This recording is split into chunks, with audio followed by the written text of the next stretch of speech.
Believing the world was flat and why it mattered. Imagine, for a moment, living in a time when the edge of the known world was a real, terrifying place. People genuinely believed the Earth was flat, like a giant pancake floating in space. For centuries, this idea held strong in many minds. It wasn't just a simple geography mistake. It was a deeply felt conviction, a whole way of seeing the universe. Think about it. If the world is flat, what happens when you reach the end? You might fall off, right? This fear, this boundary, stopped human progress. So, here's the thing. This wasn't just a quirky belief. It stopped people. It kept ships close to shore, limiting discovery. It made folks scared to wander too far from home. It shaped how they thought about what was possible. It told them, there's only so much to see, only so much to know. This incorrect idea had heavy consequences for generations. It's a bit like believing you're bad at math, so you never try a hard problem, or you think you can't draw, so you never pick up a pencil. That belief, even if not true, keeps you from trying new things, from learning. The flat earth idea was like that, but for an entire civilization. It limited their courage, curiosity, and drive to explore, and that's why it matters. Understanding Earth as a sphere wasn't just a cool science fact. It cracked open the world. It showed us that what we think is true can hold us back, but questioning it can set us free. It reminds us to always look closer, to ask questions, and to never let an old idea stop us from seeing what truly lies beyond. Big discoveries often start by challenging what everyone knows. The idea that kings were chosen by God. Have you ever thought about why some people have so much power and others have so little? Imagine a world where one person could rule absolutely, and everyone just accepted it because they believed this ruler was picked directly by God.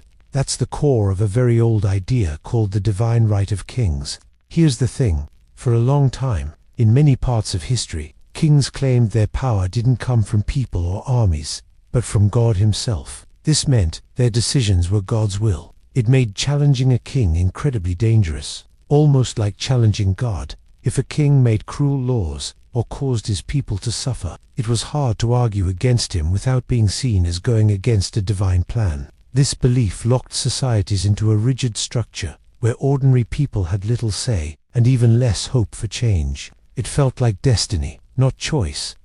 Think about a school club. Imagine if one student simply declared they were the president and said, I was chosen by a higher power to lead this club. My word is final, and you can't question me. Even if their ideas weren't good, or they treated people unfairly, you'd be told it was wrong to object. How would that feel? You'd probably want to ask questions. You'd want to talk about what's fair and what really helps the club. This old idea that a leader's power came directly from above kept millions of people from asking those crucial questions. It allowed bad leadership to continue, sometimes for centuries, because it discouraged anyone from even thinking about other ways to govern. It's a quiet reminder of how important it is to think for ourselves, to question power gently but firmly, and to remember that true leadership often comes from serving others, not just being chosen by some unseen force. It teaches us to value human wisdom and shared responsibility in making our world a better place. When superstition stopped science, have you ever wondered why we sometimes believe things even when there's no real proof? Maybe a lucky jersey for a big game, or avoiding walking under a ladder. That's kind of how superstition works. It's when we trust feelings or old stories more than facts, or careful thinking. Here's the thing, for a long time, this kind of thinking actually stopped people from finding out how the world really worked. Imagine a time when people thought illnesses were curses, or that the stars directly controlled everything in their lives, not just the tides. When a strange comet appeared, they didn't see a natural event. They saw a bad omen, a sign of disaster. This wasn't just a simple mistake. It was a deep, emotional way of looking at the world that made it scary to ask why or how. If you believed a witch caused a fever, you wouldn't look for a germ. You'd look for the witch. This emotional fear, this comfort in old beliefs, kept important discoveries locked away for centuries. Think about it like this. If you truly believed your phone only worked because a tiny magic pixie lived inside it, would you ever try to understand how electricity or computer chips work? Probably not. You'd just thank the pixie. That's what happened with science. People felt safe with their stories, even if those stories meant they couldn't cure diseases or figure out how planets moved. It was a choice, often unspoken, between the comfort of knowing a simple but wrong answer and the scary, hard work of finding a complex but true one. It's a powerful lesson. When we let fear or easy answers guide us, we might miss out on incredible truths. The world around us is full of wonders, waiting to be understood, but only if we're brave enough to question the old tales and look for ourselves. It takes courage to choose curiosity over comfort, and that choice can truly change everything. Thinking some people were just born slaves can. You imagine truly believing that some people are just born to be less than others, not because of what they did or what happened to them, but simply because of who they are, from the very moment they enter the world. For a long, long time in human history, this was a common, terrible idea. Smart thinkers, even famous philosophers like Aristotle from ancient Greece, sometimes held this view. They thought some individuals were naturally meant to serve, like tools, never truly capable of their own big thoughts or dreams. This wasn't about someone losing a war or falling into debt. It was a belief about their very nature. And that's why societies, for thousands of years, had systems where entire groups of people were treated as property, their lives decided for them from birth. Here's the thing. It's a bit like looking at a tiny seed and saying, this particular seed is only meant to grow into a small, dull plant, no matter how rich the soil, how much sun it gets, or how carefully it's watered. We know that's not how nature works. Every seed, every plant, has the amazing potential for growth, for beauty, for life, if given the right chance. What it becomes depends a lot on its environment and care, not just its starting point, right? And that's why this old way of thinking was such a profound error. It denied the basic truth that every human being, no matter where they are born or what their circumstances, carries within them a full, amazing universe of potential, just waiting to unfold. To decide someone's worth or their destiny before they've even lived is to miss out on all the incredible things they could have become. It's a sad thought. To imagine how much brilliance, how much kindness, how many great ideas, how much joy were lost to the world simply because someone believed a person wasn't born for it. This error reminds us to always look deeper, to see the full, vibrant possibility in everyone we meet, always, and to protect that spark in every single heart. The dangerous lie of original sin. Have you ever felt like you were just wrong, like there was something inside you, a little bit broken, even when you tried your best to be good? For a very long time, many people were taught something called original sin. This idea claimed that every single person born into the world carried a flaw, a deep-seated guilt, passed down from the very first humans who ever made a mistake. It wasn't about what you did, but what they did. Way back when. Imagine being born into a family where, hundreds of years ago, a distant relative accidentally broke a priceless family vase, and because of that, every new baby in the family, including you, automatically started life with a mark against their name. You didn't even exist when it happened. You didn't touch the vase, but you're still seen as having this inherited flaw. That's kind of what original sin felt like for many. This belief shaped how civilizations saw themselves. It whispered that humans were fundamentally damaged, needing constant fixing or saving. It made people doubt their own goodness and believe their natural desires were always suspect. It created a heavy shadow, suggesting that our very nature was something to be ashamed of. But here's the thing. Thinking this way can be truly dangerous. It stops us from seeing the incredible potential for kindness, bravery, and brilliance that lives in every human heart. It ignores the fact that we are born with curiosity, with the capacity for love, and with the freedom to choose right from wrong every single day. We aren't just echoes of ancient mistakes. We are new stories, waiting to be written. Our journey isn't about escaping some inherited guilt, but about discovering the powerful good we can create in the world, starting fresh, right now. Why the earth wasn't the center and the fight over it.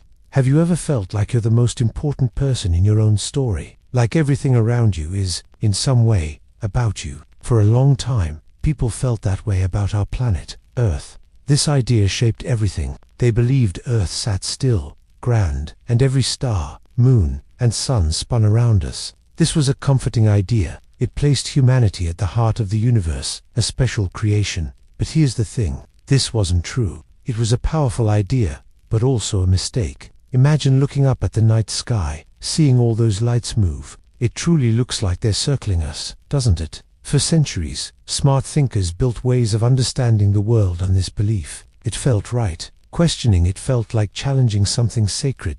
Then, people like Copernicus and later Galileo, using careful observation and math, saw a different picture, a much bigger, more humbling one. They suggested Earth wasn't the center. Instead, we, along with other planets, gracefully orbited the sun. This was a huge shock. Think about realizing your best friend has other friends you didn't know about, and their life doesn't just revolve around you. It's a moment of shifting perspective. People didn't accept this new idea. This wasn't just about planets. It was about where humans fit. If Earth wasn't the center, did that mean we weren't as special? The fight was deep and emotional. It changed everything they thought they knew about their place. It felt like losing importance, but accepting this truth, that we are one planet among many, quietly circling a star, actually opened up new wonders. It taught us a profound lesson. Sometimes, letting go of what we want to believe, even if it feels good, and embracing what is truly real, can lead to a deeper understanding of our universe and ourselves. Our significance comes not from being the center, but from being part of something so endlessly vast and beautiful. The thought that women were not equal imagined a world where half the people were seen as less important, just because of who they were. For a very long time, many societies truly believed that women were simply not as capable as men, not as smart, strong, or fit to lead. This wasn't just a casual thought. It was a deep belief. It was built into laws, dictating what women could and couldn't do. It was in schools, often limiting what girls could learn. And it even shaped how people talked about families and roles within them.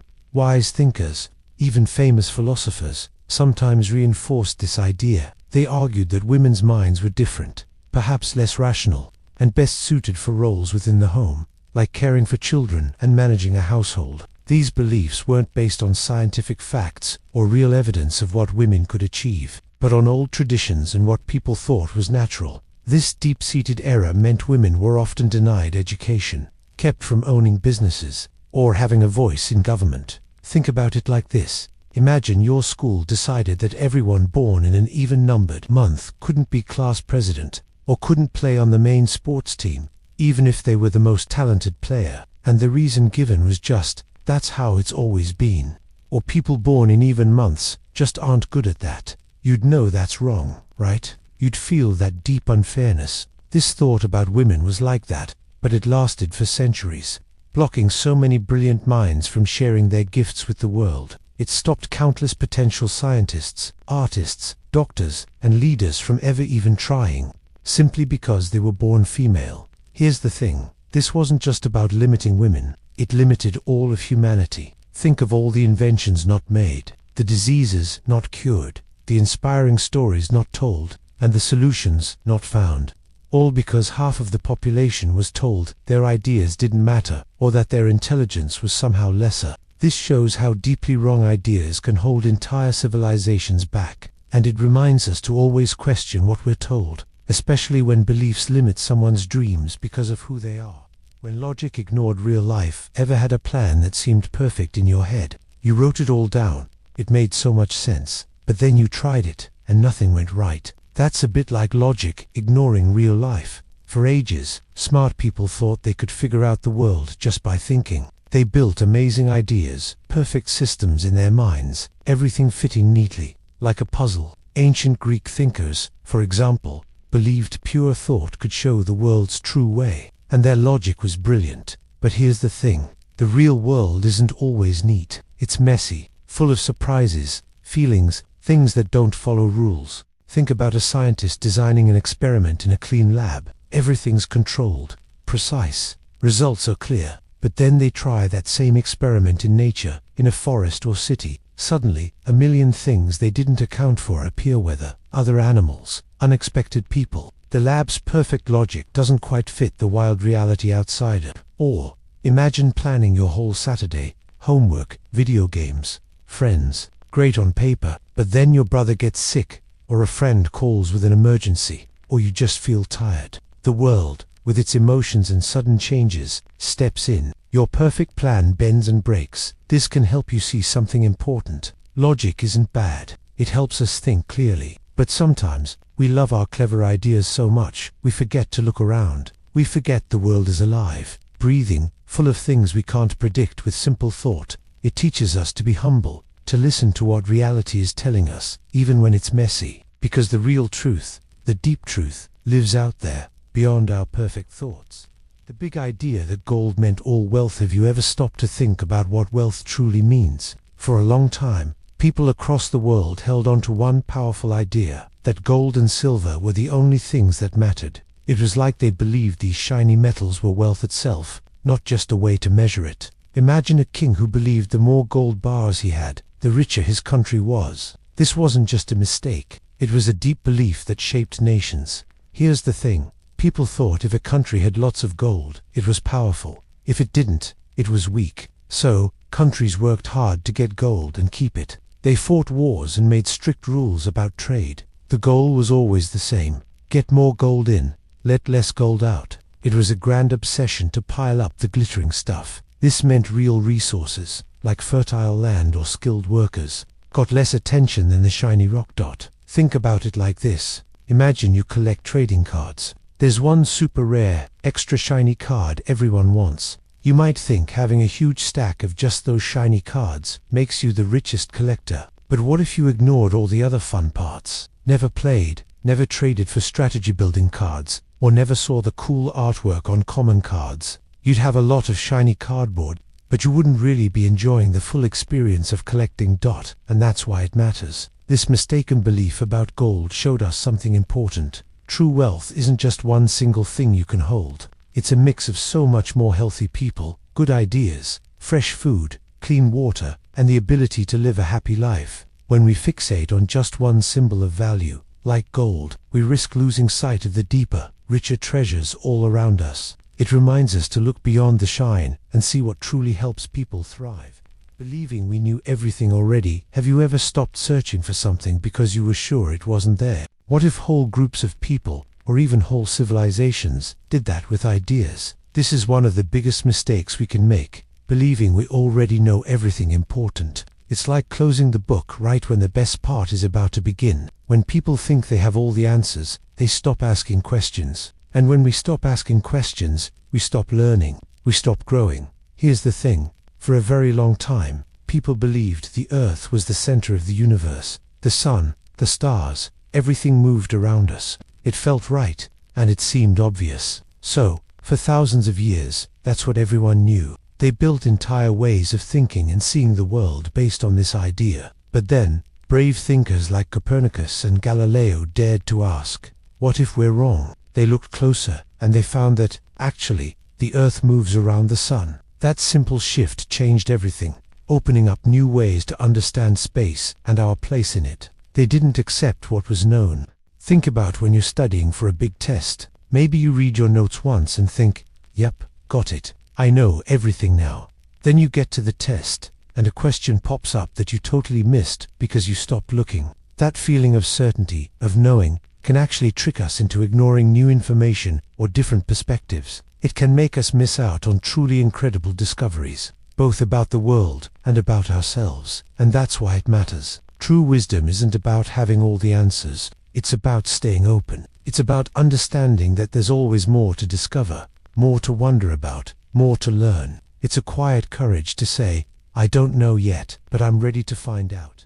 The mistake of might makes right. Think about those moments when someone stronger or louder gets their way. Even if deep down, you know they are wrong. It feels deeply unfair, doesn't it? It leaves a hollow ache inside. This uneasy feeling connects to an old dangerous idea that has shaped our world for too long. Might makes right. It means whoever has the most power, the greatest strength, or the loudest voice, gets to decide what is true, what is fair, or what is allowed. Their power, simply their ability to force something, makes their actions seem justified in their own eyes. For centuries, people have wrestled with this deeply flawed thought. Ancient empires often believed they were right because they had the biggest armies and could conquer others. Kings and queens ruled, often suggesting their power was a divine gift, making their commands automatically just. But history shows us a different, often heartbreaking story. Many leaders throughout time have taken advantage of this idea. They believed their strength gave them the right to take land, control people, or impose their will, simply because they could.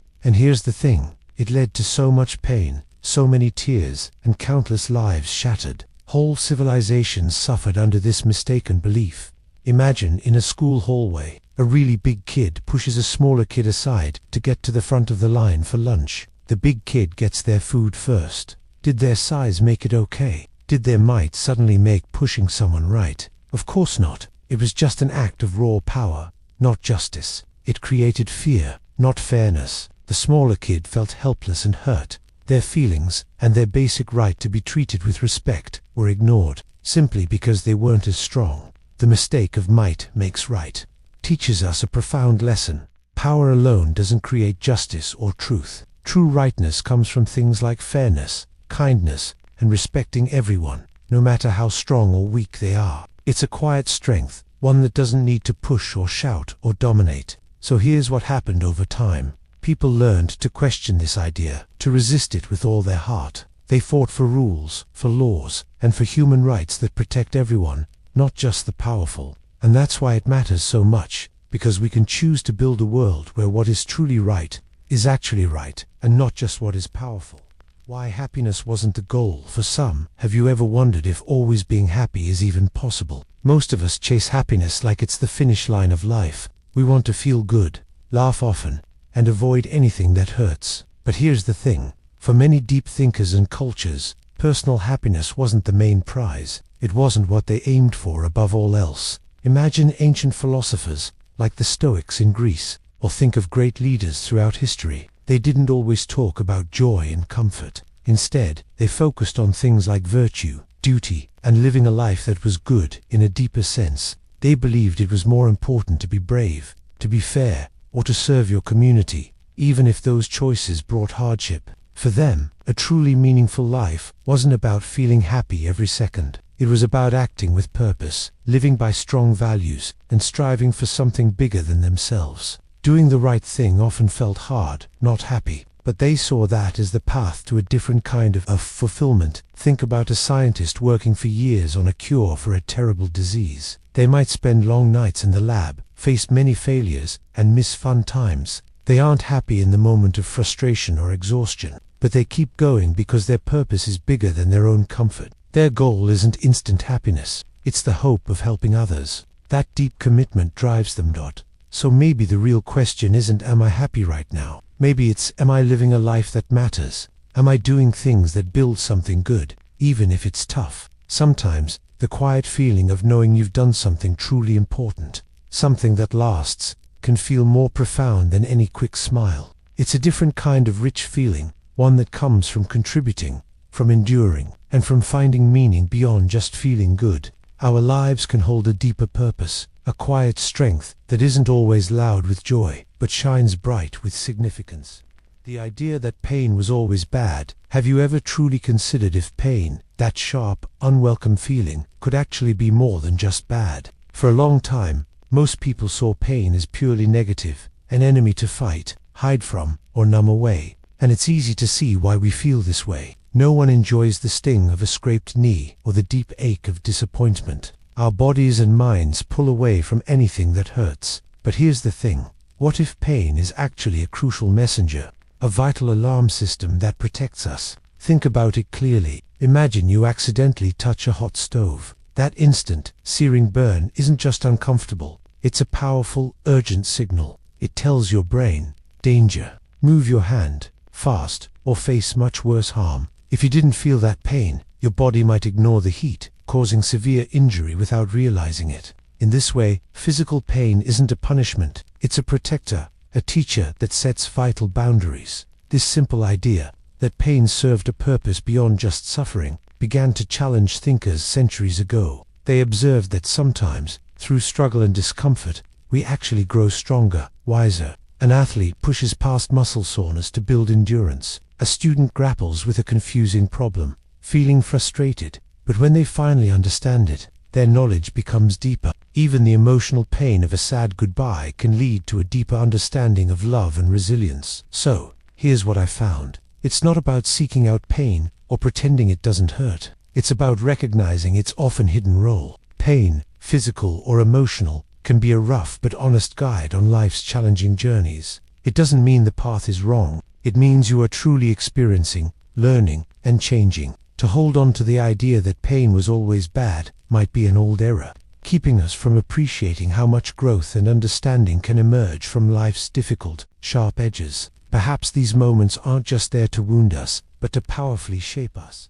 Thinking history just repeats itself forever. Have you ever felt like you're stuck in a loop? Like the same arguments keep happening, or the same mistakes get made, no matter what? It's easy to look at the past, at wars and struggles, and think, here's the thing, people never truly change. History just keeps doing the same thing over and over. This idea is a really old one. Some ancient thinkers believed time was like a giant wheel, always turning, bringing the same events back around. They thought there was no real progress, just endless cycles. It can feel comforting in a way, like nothing is truly new, but it also takes away hope. But here's the problem. When we believe history simply repeats, we miss the quiet, powerful ways things do change. Think about a time you tried something new. Maybe you learned a new game, or finally understood a tough math problem. At first, it might have felt impossible, like you'd never get it. But with effort, you learned. You adapted. You didn't just repeat the same struggle forever. Our world is like that too, just on a much bigger scale. Yes, humans face similar challenges across time, things like unfairness, conflict, or wanting to belong. But how we face them, the tools we use, the ideas we develop, those things are always evolving. We build on what came before. For example, people once thought illnesses were caused by angry gods. Now, we understand germs and vaccines. It's a huge shift in thinking, not just a repeat of the same old fear. To believe history only repeats means we ignore the incredible power we have right now. It means we don't see how every choice, every new discovery, every act of kindness can gently nudge the future in a different direction. We are not just actors in an endless play. We are also its writers. The past is important, but the future is still unwritten, shaped by what we choose to do right now. When freedom meant just doing anything, what if I told you that once upon a time, many people thought freedom just meant doing whatever you wanted? No rules, no limits, just pure choice. It sounds amazing, right? Like you could fly, or eat ice cream for every meal, or never do homework again. You could say whatever popped into your head, go wherever you pleased, and act on every single impulse you felt. But here's the thing. This idea of doing anything was a big mistake for civilization. For a long time, some people, especially after strict rules had been in place for ages, dreamed of a life without any chains. They wanted to break free from old traditions and old ways of thinking, and so, the idea grew that freedom meant simply being able to act on every wish, every desire, without a second thought for anyone or anything else. It was an exciting thought, full of power and endless possibility. But think about it this way. Imagine a soccer game where there are no lines, no referee, no rules. Everyone just runs around, kicking the ball any way they want. Would it be fun? Maybe for a minute, but soon, it would be messy. People would crash into each other. No one could score, because there'd be no goal. The game would fall apart. It would be chaos, not freedom. That's kind of what happens when freedom is just doing anything. It sounds like a dream, but it often ends up being a nightmare. Because when everyone only thinks of themselves, without limits, nobody is truly free. People get hurt. Dreams get crushed. The world becomes a harder place for everyone, full of noise and anger, where nothing can truly grow. True freedom, the kind that lets everyone thrive, it asks for something more. It asks for thought. It asks for care. It asks for us to understand that our choices touch the lives of others, always. And that's why we had to learn, often the hard way, that real freedom is not just about what I can do, but what we can build together. The era of only my group matters. Why do we sometimes believe that our own group is the only one that truly counts? It's a powerful error. It's the idea that our people, our way of thinking, holds all the truth. It's when we see others, different from us, as less worthy, or even as a danger. This thinking builds walls in our minds and hearts, instead of bridges. Throughout history, this narrow view has fueled immense pain. Think about times when different groups couldn't share land, or when people were treated terribly just because of their family, beliefs, or skin color. It's a repeating, painful pattern. This era caused deep conflicts and kept us from understanding the world. It led to heartbreaking suffering for so many. Here's the thing. It feels good to belong. We naturally feel safe within our group. But when that feeling turns into believing only your group matters, that's when problems start. Imagine a forest. If the oak trees decided only they mattered, ignoring the soil, water, and tiny insects, the whole forest would suffer. Every part, even the smallest, plays a vital role. We are all part of a larger human ecosystem, like that forest. The quiet truth is, no group holds all the answers. Every person, culture, community brings a unique piece to the puzzle of understanding our world. When we open our minds and hearts to others, we don't lose anything. We gain so much more. We begin to see the incredible richness of human experience beyond our own small corner. And that, truly, is how we grow, not just as individuals, but as one interconnected human family. We move from just me and mine to all of us together. How ignoring feelings made us cold. Have you ever been told to just get over it, or don't be so emotional? For a long time, many believed feelings were a problem. They thought our minds and logic should always lead. Emotions were seen as messy, weak, something to push down. This taught us that feeling too much meant you weren't strong. Ancient thinkers and scientists often valued pure reason. They believed that smart decisions came from ignoring your heart. This idea shaped how societies saw feelings for a very long time. But here's the thing. Trying to block out feelings is like holding a beach ball underwater. You push it down, but it always pops back up with force. When we ignore sadness, fear, or joy, those feelings don't disappear. They get buried deep. This can make us feel numb, or appear later as anger or stress. Our feelings are like a compass for life. They tell us important things about what's happening around us and inside us. If we ignore them, we lose our way. We might hurt others without knowing it, or miss important warning signs for ourselves. And that's why it matters. When we decide feelings aren't important, we build walls between us. We stop truly understanding each other's struggles. We become less kind, less connected. We grow colder, not just to others, but to ourselves. Real strength isn't about not feeling. It's about listening to what our feelings tell us and letting them guide us to be truly human. The dream of a perfect society that failed. Have you ever imagined a place where everything is just right? No arguments, no unfairness, everyone happy. It's a nice thought, right? This dream of a perfect society, a utopia, has captured hearts for thousands of years. Thinkers and leaders alike have pictured a world without problems, where rules are fair and everyone lives in peace. They truly believed that if they just set up the right system, we could fix all human troubles. Here's the thing. History is full of people trying to build these perfect places. Ancient Greek philosophers, like Plato, wrote about ideal cities with strict rules for everyone. Later, groups actually tried to create communities based on shared property and perfect cooperation. The idea was simple: remove selfishness, make everyone equal, and boom, perfection. But here's the problem. Humans aren't like pieces on a chessboard, easily moved to fit a perfect plan. We're messy. We have our own unique dreams, fears, and stubborn ideas. It's like when you try to get everyone in a group project to agree on every single detail. Even with the best intentions, someone will have a different idea or want to do things their own way. That natural push and pull, that beautiful, chaotic energy of individual people, is what makes us human. When you try to force everyone into a flawless mold, it often breaks. The dream of perfection ends up crushing the very freedom it promised. So, maybe the error isn't in wanting things to be better. It's in thinking we can erase all imperfection, all differences. Maybe true progress comes not from trying to build an impossible perfect world, but from learning to live with and even embrace the wonderful, complicated mess that is us. We learn to find beauty and strength in our differences, instead of fighting them. Believing minds and bodies were totally separate. Have you ever felt a knot in your stomach when you're worried, or a headache after a stressful day? For a long time, people saw your mind and your body as two completely different things. They imagined your mind, your thoughts and feelings, like a pilot in a cockpit, steering your body. The body was just a machine. The mind was separate. This idea, called dualism, felt right to many smart thinkers, like René Descartes centuries ago. If you stubbed your toe, it hurt your body, but your thoughts didn't vanish. This belief led to a big problem.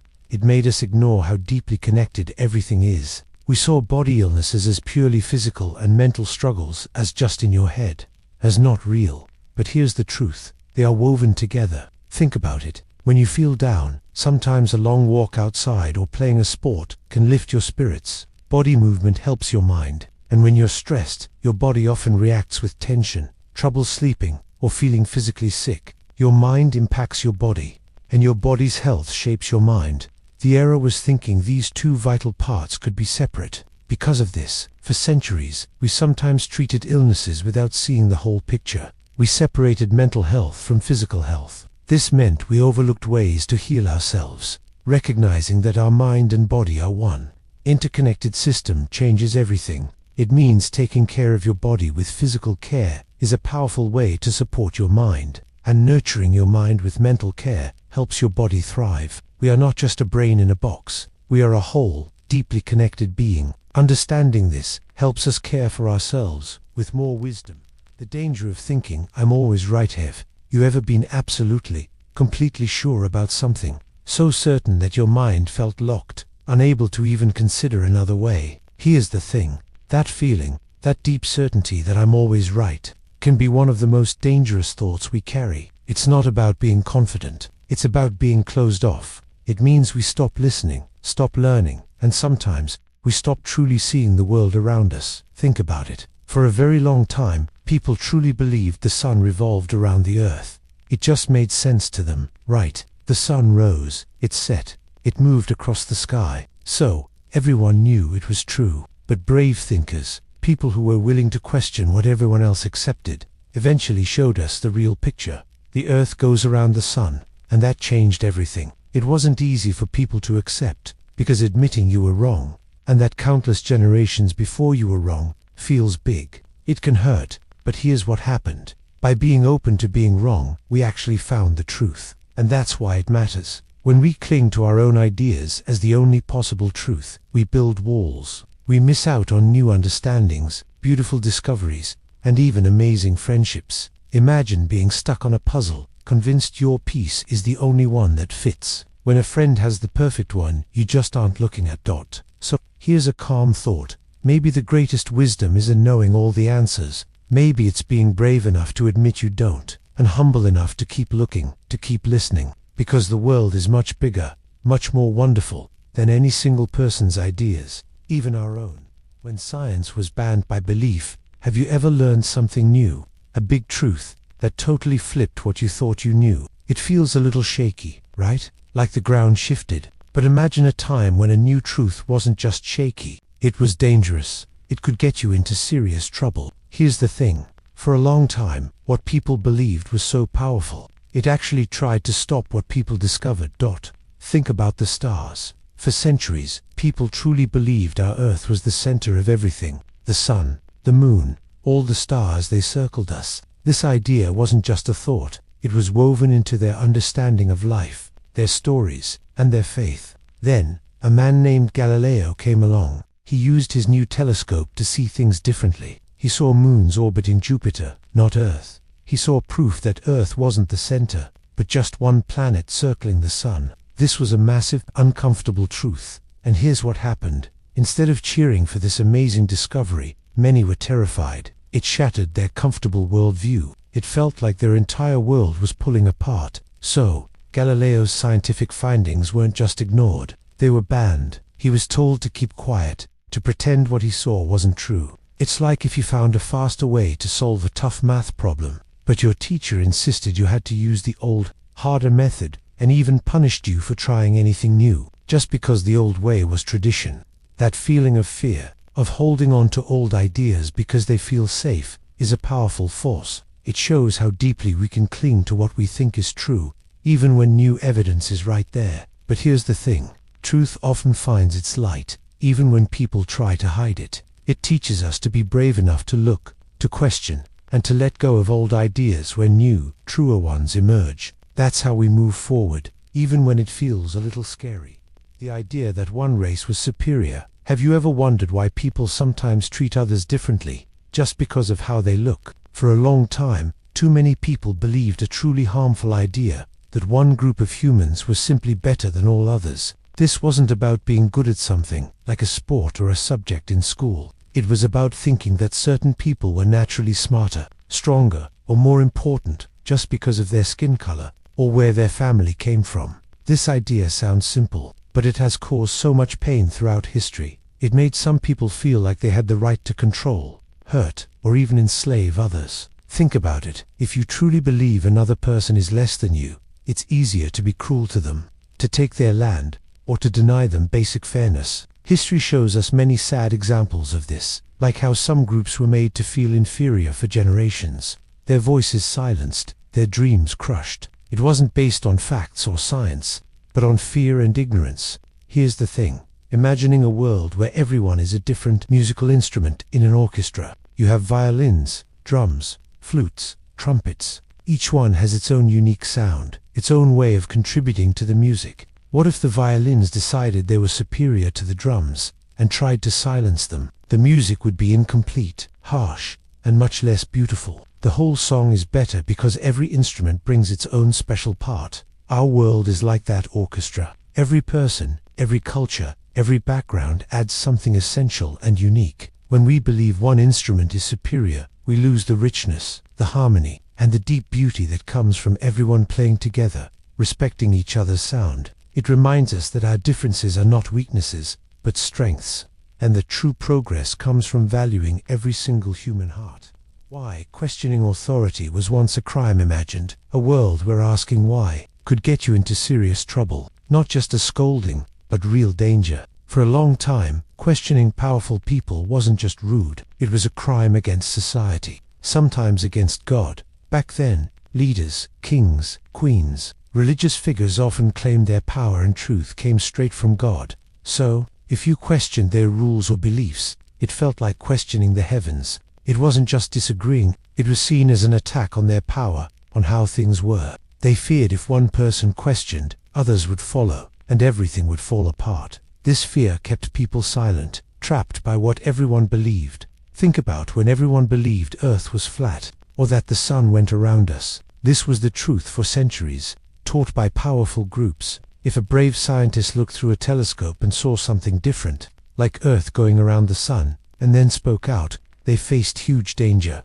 Their ideas were seen as wild, even evil, because they challenged what everyone knew. It didn't matter if they were right. What mattered was daring to contradict those in charge. They risked everything for a new way to see the world. This silent fear, this pressure to fit in, kept new ideas hidden for ages. Humanity stayed in the dark because no one felt safe enough to ask a different question. So, the freedom we have today, to wonder, to debate, to challenge, is a precious gift. It's a freedom bought by those who risked everything just to ask why. And it reminds us that real progress often begins with a quiet, brave whisper of doubt. The lie that poverty was a virtue.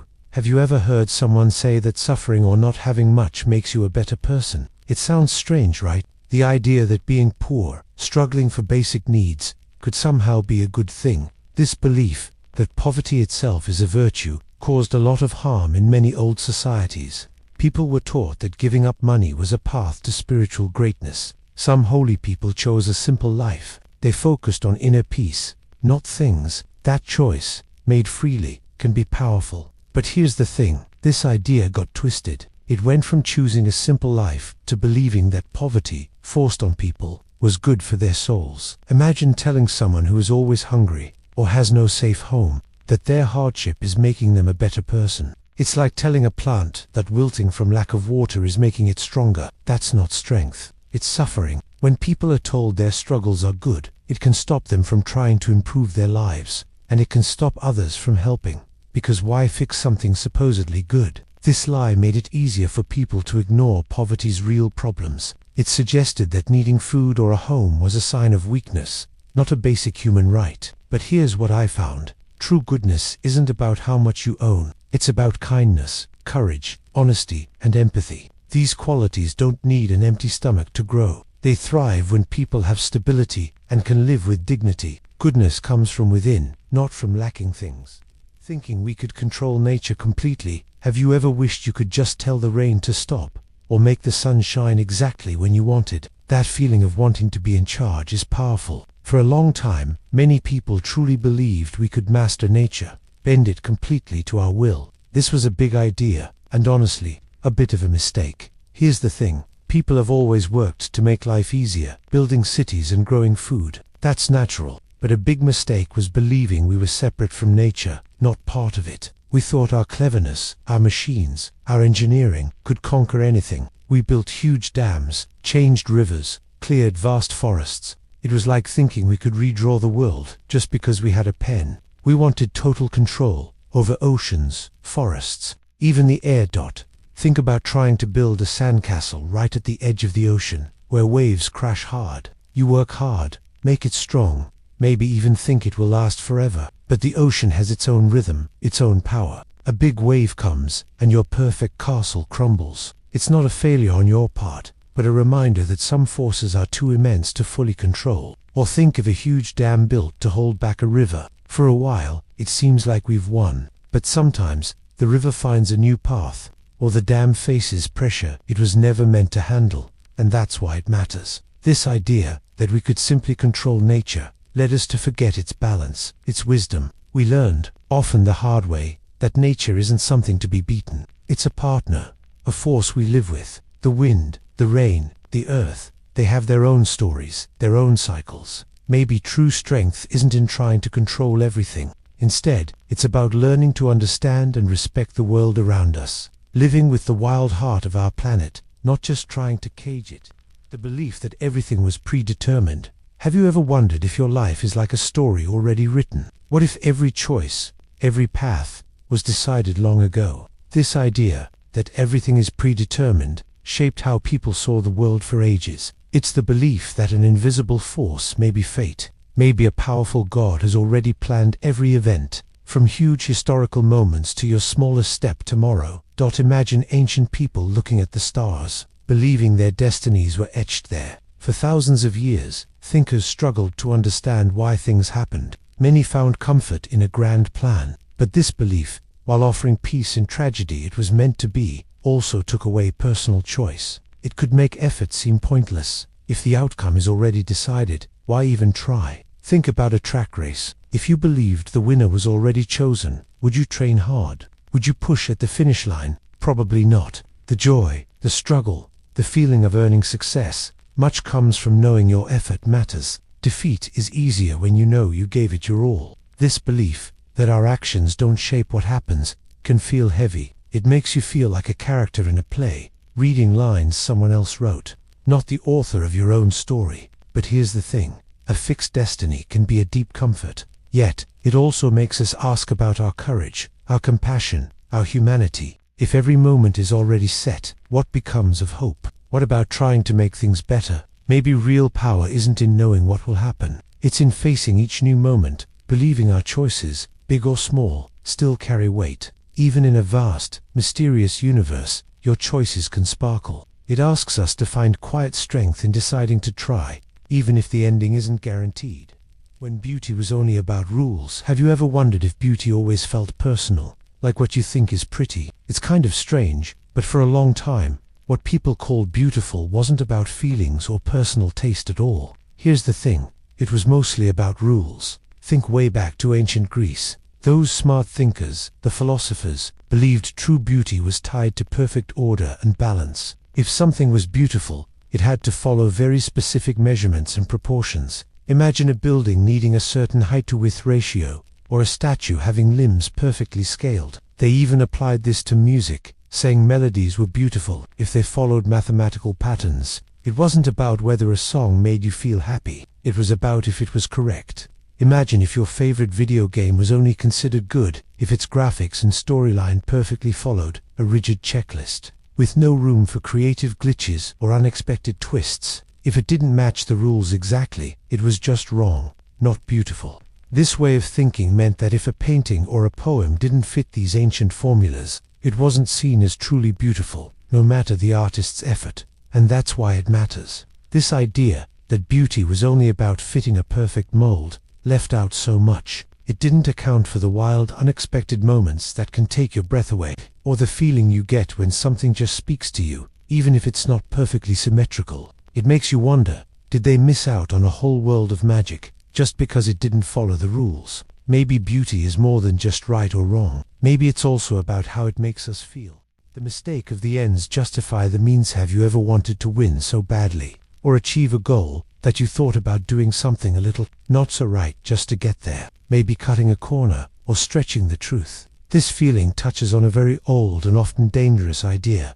The ends justify the means. It means believing that if the final result is good, then it doesn't matter what you did to get that result. Like saying, "It's okay, I pushed my way to the front of the line because I really needed to get this done quickly." But here's the thing. History shows us this idea can lead to a lot of pain. Leaders in the past sometimes convinced themselves it was okay to be cruel or unfair to many people, all because they believed in a better future. They thought their good goal made bad actions acceptable. It's a very tempting trap, because a good outcome can blind us to the harm we cause along the way. Imagine you're building a tower with your friends, a really amazing, tall one. You desperately wanted to be the tallest in the competition. So, when no one is looking, you subtly sabotage another team's tower. You win. Your tower is the tallest. The end, winning, seems good, but the means, sabotaging and being unfair, that's not good at all. What does that victory really mean? It's built on deceit. You might have the tallest tower,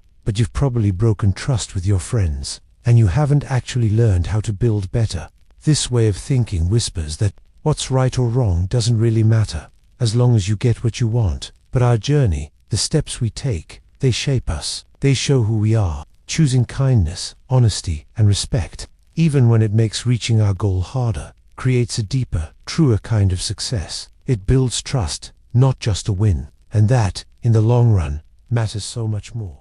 Forgetting how to doubt and learn. Have you ever felt completely sure about something? So sure, you just knew it was true. That feeling is powerful. It makes you feel smart. But here's the thing. Being too sure can be a big mistake. It means we stop doubting. And when we stop doubting, we also stop truly learning. Think about a time long ago. Everyone believed the sun moved around the earth. It looked that way every day. If someone suggested the earth moved, people would probably laugh. For centuries, this was simply how it was. No one questioned it. Then, thinkers like Copernicus and Galileo came. They observed the sky closely. They dared to ask, what if we're wrong? Their doubt, their willingness to challenge common belief, led to a huge discovery. It changed how we saw our place in the universe. It's like learning to ride a bike. Your first try won't be perfect. If you never doubt your balance, if you just keep doing the same thing, you'll keep falling. You have to think, why did I fall? You adjust. You try a different way. That's learning. It means being okay with not knowing everything, and being curious to figure things out. When we forget how to doubt, our minds can close. We miss new ideas or facts. We stop growing. Real learning isn't just about collecting answers. It's about keeping your mind open, ready to ask questions, ready to find something new. It's a quiet understanding that even strong beliefs might be wrong sometimes, and that's perfectly okay. That's where true understanding begins. Always keep a small space in your mind for wonder and for change. The idea that money was the only measure of worth. Have you ever stopped to think about what makes a person truly valuable? Is it the clothes they wear, the size of their house, or how much money they have? For a long time, many people in different civilizations believed money was the only thing that truly showed a person's worth. Here's the thing. This idea became a huge mistake, shaping how societies worked and how people felt about themselves. Imagine a world where everything good, every talent, every kind deed was only counted if it could be bought or sold. This way of thinking isn't new. As trade grew and cities became centers of commerce, the shine of gold and coins started to overshadow other kinds of value. People began to see wealth as a sign of success, intelligence, and even goodness. If you were poor, it was easy to feel like you didn't matter as much, or that you were somehow less worthy. But here's the problem. Think about someone who spends their life helping animals, or a person who dedicates years to teaching kids, even if they don't earn a huge salary, or a scientist finding a cure for a disease, driven by helping, not just profit. Are their contributions less important just because they don't earn a huge fortune? No, their true value comes from their actions, their kindness, and the good impact they have on the world. These things are priceless. You can't put a tag on them. This old way of thinking, that money is everything, often blinded people to true treasures. It made societies focus on gaining wealth, sometimes at the expense of caring for others or the environment. And that's why it matters. When we look deeper, beyond the dollar signs, we find that real worth is woven into who we are, what we do for others, and the quiet acts of courage and compassion that build a better world. It's a feeling, a connection, a a purpose, something no amount of money can ever truly buy or fully measure. How a few good ideas became bad rules. Have you ever stopped to think about how some rules, the ones that seem to make life harder, actually got started? It's a strange thing, but often, the rules that hold us back began as really good ideas. Someone, somewhere, thought they were helping, creating something wise, but over time, the wisdom got lost, twisted, or stretched too far, turning something helpful into a heavy chain. Here's the thing, human beings want to make sense of the world. We crave order, so, when someone shared a brilliant thought, like treat others as you want to be treated, it was a light, a guide for kindness. Or perhaps an ancient thinker said, the sun revolves around the earth, because that's what it looked like every day. These were powerful ideas, meant to explain things or help people live better. But then, those ideas solidified. They became more than just a guide. They became strict commands, unchangeable truths. The gentle suggestion to be kind turned into a rigid law about how everyone must behave, with harsh punishments if they didn't fit. The observation about the sun became an absolute belief, making it dangerous for anyone to suggest otherwise, even when new evidence appeared. It's like when a teacher gives a helpful tip for a math problem. If that tip suddenly became the only way to solve any problem, even when it didn't fit, it would just make things confusing and wrong, right? We hold on to these old ideas, sometimes, because change is scary. We forget the original spirit of the idea, the kindness, the curiosity, the desire to understand. Instead, we cling to the letter of the rule, even if it no longer serves us, or even hurts us. It makes you wonder, doesn't it, what good ideas today might become the restrictive, confusing rules of tomorrow, if we're not careful. It's a quiet challenge, really, to always remember the heart of an idea, not just its hardened shell. The error of not listening to the poor. Have you ever felt like your idea wasn't heard, like it just drifted away, unheard, even when you knew it was important? Imagine that feeling, but on a much bigger scale, across a whole society. The error of not listening to the poor isn't just about ignoring people, it's about missing huge parts of the truth. It's like building a world with incomplete information. When we don't hear from those struggling, we lose sight of what life is really like for many. We miss their problems, their clever solutions, their understanding of survival.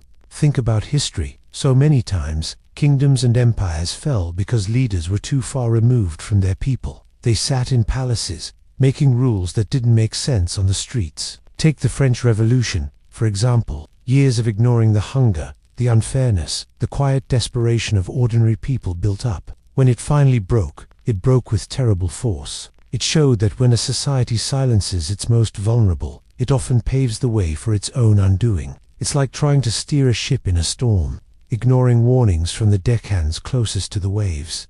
Here's the thing. Imagine you're trying to figure out why your bike chain keeps falling off. You ask friends with fancy new bikes, but they don't have your problem. You need to talk to the friend with an older bike, who's fixed it 100 times, who knows every creak and groan. They know the real problem, the simple, hidden reason no one else sees. Their experience, though maybe not polished, is vital for fixing the issue. That's the power of listening to voices often overlooked. They hold knowledge born from direct experience, knowledge others simply don't have. So, this era isn't just about fairness, though that matters too. It's about wisdom. It's about understanding that truth can come from anywhere, especially from places of hardship. When we truly listen to every voice, especially the quietest ones, we build a richer, stronger, more compassionate world. We learn not just about their struggles, but about our shared humanity and the strength that comes from enduring. Thinking God only cared about one group. Have you ever felt like your group, your team, or your family was the most important? It's a powerful feeling to believe you're chosen. But sometimes, this feeling can twist into a big misunderstanding. The idea that a higher power, or even destiny itself, cares only about one specific group, that everyone else is, somehow, less important. This belief, this philosophical error, has woven through human history like a stubborn thread. For centuries, groups have believed they were the favorites. They thought their way of life was the only right way. This often led to deep divides. It made it easy to see others not as fellow humans, but as outsiders. Wars were fought, injustices happened, all because one group felt uniquely blessed and superior. This closed off empathy, making it hard to see our shared humanity. Imagine a school project. What if one small group thought only their ideas mattered? They might ignore input from classmates, believing they were the only ones who could make the project succeed. But then, the project struggles because they missed out on good ideas from others.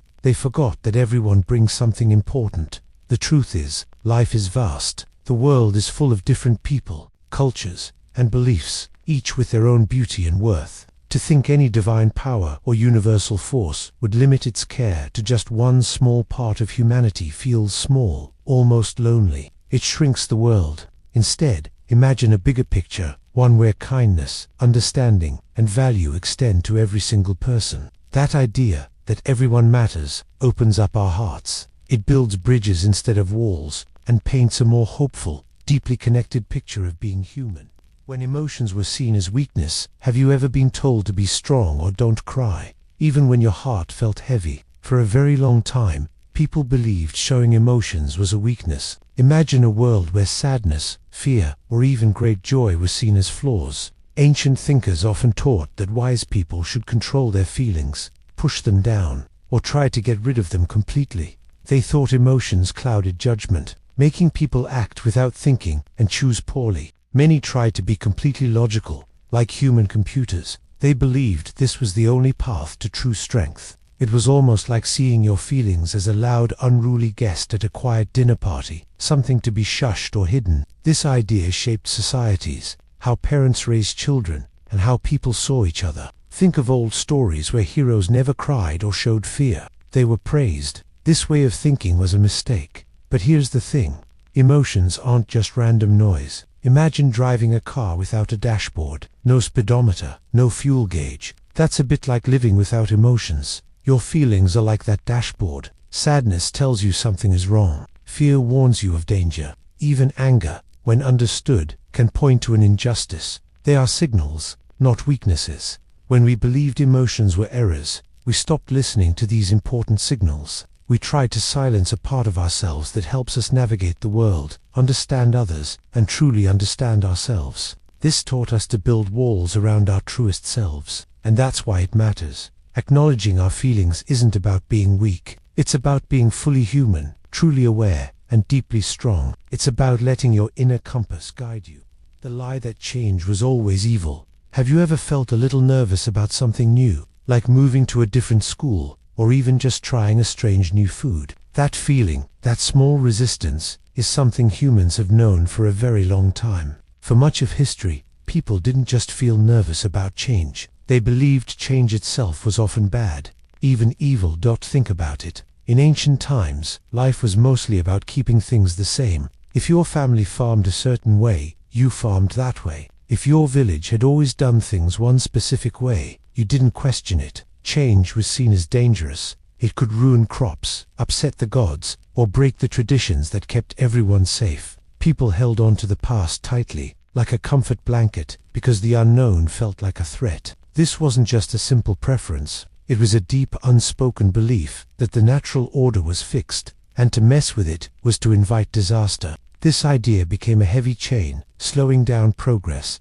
making people afraid to even imagine a different, possibly better, future. But here's the thing about life. It's always changing. Think about a caterpillar. For a while, it's a worm-like creature, munching on leaves. If it stayed a caterpillar forever, it would never know flight. It has to go through a massive, confusing change inside a chrysalis. It dissolves, practically. But out of that messy, uncertain time comes something beautiful and completely new, a butterfly. The caterpillar didn't just change, it became something else, something wonderful. Our own lives are like that. We grow, we learn, we move from being children to young adults. Our bodies change, our thoughts change, our understanding of the world changes. This constant flow isn't a mistake or an evil force trying to trip us up. It's the very rhythm of life, the way things are meant to be. Learning to accept this, to even welcome it, helps us embrace our own growth. It helps us see that change, though sometimes scary, is often the path to something truly amazing.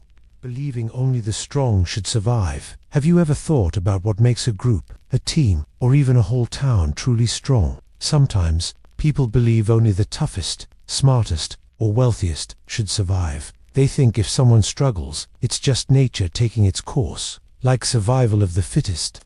This idea sounds simple, but it's a big mistake that has caused much pain and stopped us from growing together. Here's the thing. Survival of the fittest comes from how nature works. Scientists like Charles Darwin observed how animals adapt to their environment. But humans sometimes twisted this idea. They started thinking it meant we should let people suffer, or that it's okay for some to be crushed so others can rise. History shows us how this belief led to very harsh societies. People used it to justify unkindness, saying some groups were weaker and deserved less. It made people forget compassion. Think about a school project. If one person in your group is having trouble understanding a part, do you just let them fail? Or do you take a moment to explain, to help them catch up? If you help, your whole project gets better, right? Everyone learns more. It's not about one strong person doing all the work. It's about the group becoming stronger together because you supported each other. That's how real strength works, not just in a classroom, but in life. When we only look out for ourselves, or only the most powerful, we miss out. We lose many amazing ideas and talents from people who just needed a little help. True strength isn't just about winning a race. It's about building a path where everyone can run. It's about understanding that a helping hand makes everyone more resilient. And that's why it matters to believe in kindness, not just raw power. Our shared future depends on how we lift each other up.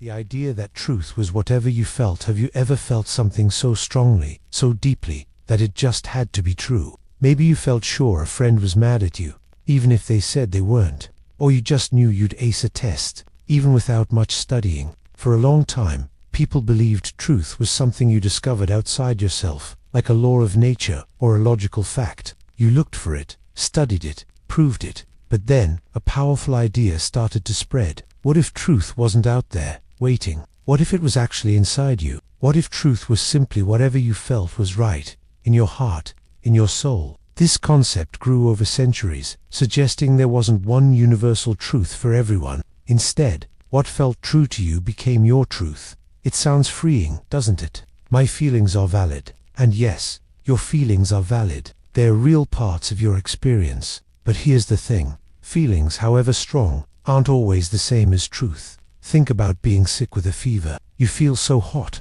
your head throbbing. You might feel like your body temperature is through the roof, but a thermometer reads 100 degrees. While 100 degrees is a fever, you might have felt like it was 105. Your feeling of being super hot was real for you, but the actual temperature was a specific number, a fact existing independently of your intense feeling.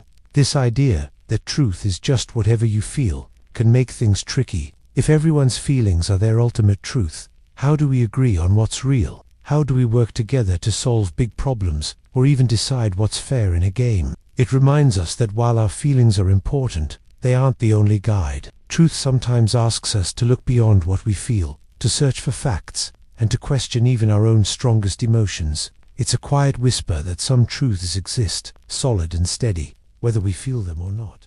Why thinking too much could be dangerous. Have you ever found yourself caught in a tangled web of thoughts, where your mind spins and spins, making a simple decision feel like climbing a mountain? It's a strange idea, but sometimes, thinking too much can actually be dangerous. It's like standing at the edge of a beautiful forest, wanting to explore, but getting so lost in planning every single step, every possible bug, every wrong turn that you never even take the first one. This isn't about being smart or not. It's about how our amazing minds, when left unchecked, can sometimes lead us away from action, away from living. Long, long ago, people noticed this. Ancient wisdom often warned against getting stuck in our heads. They understood that endlessly replaying scenarios or imagining every bad outcome can trap us. It's like building a magnificent ship in your mind, but never actually setting sail because you're too busy worrying about every wave, every storm, every tiny crack that might appear. Your perfect ship, full of potential, just sits in the harbor of your thoughts.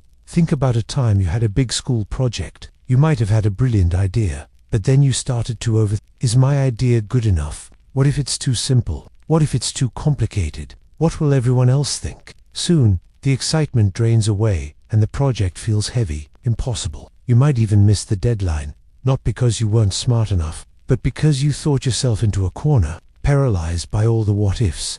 The danger isn't thinking itself, but thinking only. It's when our thoughts become a cage, not a key. It reminds us that there's a quiet power in letting go, in trusting a little, and in just doing. Sometimes, the bravest thing we can do is to step out of our own minds and simply begin letting the path reveal itself. The mistake of trying to make everyone the same. Have you ever thought about how strange it would be if every single flower in a field looked exactly alike? No different colors, no different shapes, just one kind of flower, repeated endlessly. It wouldn't feel right, would it? Here's the thing. For a long time, and even today, people have made a similar mistake with humans. They try to make everyone the same. This idea pops up in different ways. Sometimes, it's about making everyone think the same thoughts, believe the same things, or even act in the exact same way. It's like saying, your unique light isn't needed. We need you to be just like everyone else. And that's a really big problem. When societies or leaders tried to push this idea, they often silenced voices and dulled spirits. They thought if everyone was the same, there would be fewer disagreements or problems. But what actually happened was that joy and new ideas faded away, leaving behind a quiet sadness. History shows us this again and again. When individuality is crushed, progress slows, and hearts grow heavy. Think about a soccer team. Imagine if every player was a goalkeeper. Who would score goals? Who would defend the midfield? A team is strong not because everyone is the same, but because each player brings a different skill and a different perspective. One person might be fast, another strategic, another a great leader. It's these differences that make the team powerful and interesting to watch. Pushing them toward victory, that can help you see why trying to erase our individual sparks is so damaging. Each of us is a unique creation, with our own talents, feelings, and ways of seeing the world. When we try to force everyone into the same mold, we lose so much. We lose the new inventions, the beautiful art, the different ways of solving problems that only come from unique minds working together. It's like trying to sing a song with only one note. It might be clear, but it won't be a symphony. We are meant to be a vibrant mix of colors, not just one dull shade. Our world is richer, stronger, and much more beautiful when we celebrate the incredible, varied tapestry of human existence, allowing every single thread to shine. When honor meant blind loyalty, imagine a world where being honorable meant never questioning, never doubting, even if deep down you felt something was wrong. It's a strange idea today, isn't it? We often think of honor as doing what's right, standing up for truth. But for a long time, honor was tied to something else, blind loyalty. This wasn't about being loyal to a good idea. This was absolute devotion to a person, a leader, or a tradition, no matter what they asked. Think about ancient armies. A soldier's honor was tied to never betraying their commander, even if that commander was cruel. Medieval knights swore oaths to their king. To break that oath, even if the king was misguided, meant losing all honor. It wasn't about the morality of the command. It was about the act of obedience itself. Here's the thing, people believed this loyalty was the highest virtue. They thought it held society together. But what happens when loyalty demands you ignore your own conscience? What if it asks you to do something truly unjust? It's like being on a sports team, and your coach tells you to cheat. If your honor meant only obeying the coach, you'd cheat. You wouldn't think about fair play. You'd just do what you were told, because loyalty demanded it. This is a powerful, dangerous trap. This kind of thinking caused immense suffering, allowing terrible decisions to go unchallenged. Critical thinking, asking tough questions, or following your own moral compass were seen as weaknesses, as disloyal. And that's why it matters. True honor isn't about blind obedience. It's about having the courage to look at a situation with open eyes and decide what is truly right, even when it's hard. Our loyalty should always be to what is just and true, not just to a person or a position. The error of waiting for a hero to fix everything. Have you ever felt a problem was just too big, too scary, and secretly wished someone, anyone, would just appear and make it all go away? Maybe a brave leader, a super smart scientist, or even someone magical. This feeling is ancient, deeply human. For thousands of years, people have looked to powerful figures, great kings, wise prophets, or brilliant inventors, hoping one special person would fix everything that felt broken in the world. But here's the thing. This waiting, this hope, placed entirely on one pair of shoulders, can actually be a mistake. It's like a big group project in class, but everyone sits back, expecting the smartest kid to do all the research, write the whole report, and present it perfectly. What happens then? That one kid gets overwhelmed, and the project might not be as good as it could have been. And more importantly, everyone else misses out on learning, on contributing their own ideas, on the power of working together. Throughout history,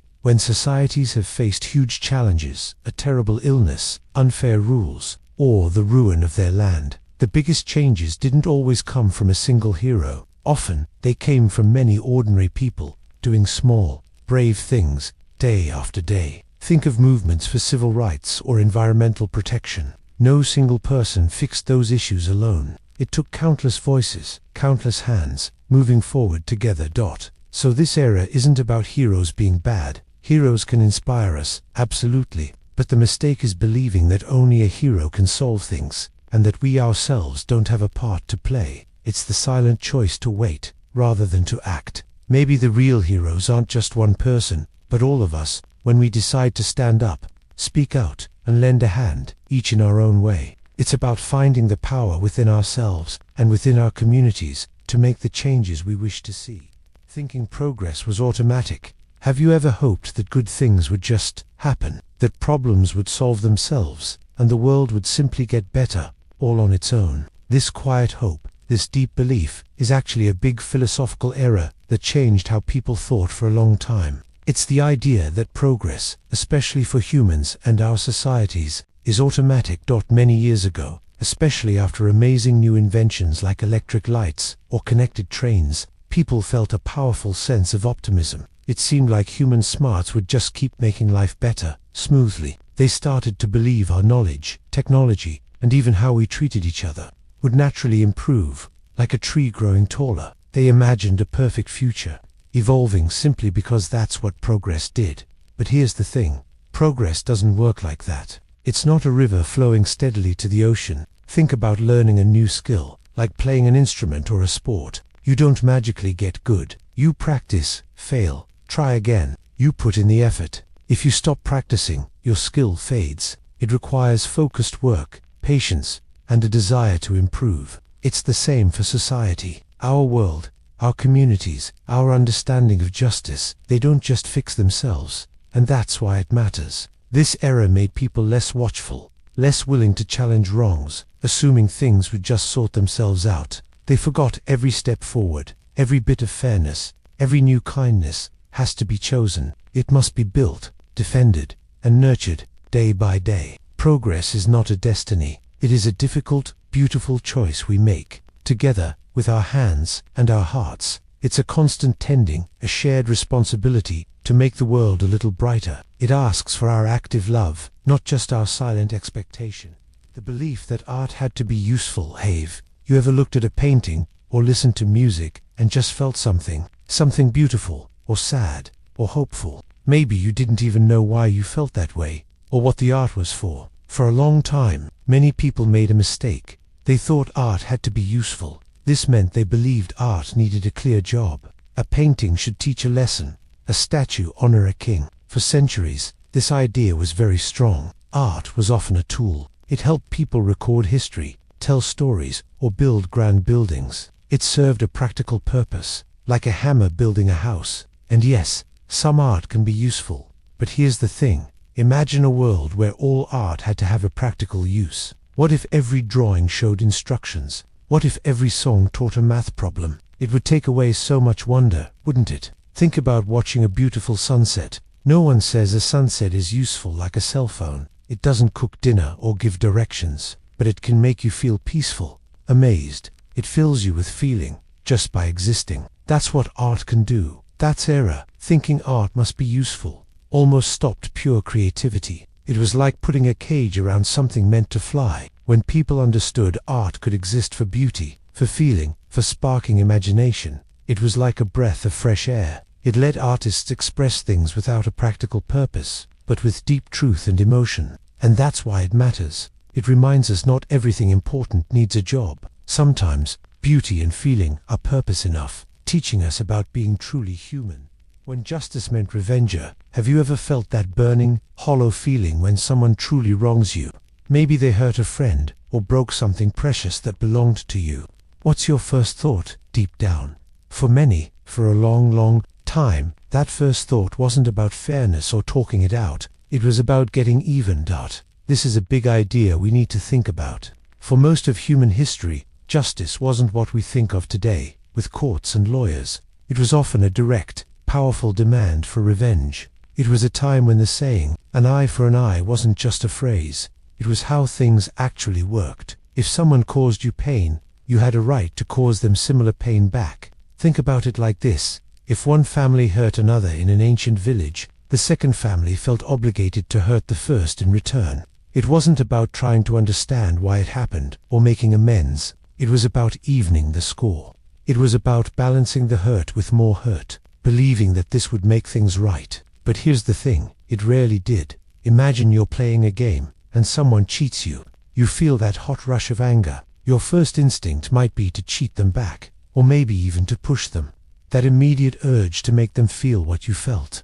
That's the echo of old revenge. But does that really solve anything? Does it make you feel truly better? Or does it just start a bigger fight? So here's what happened.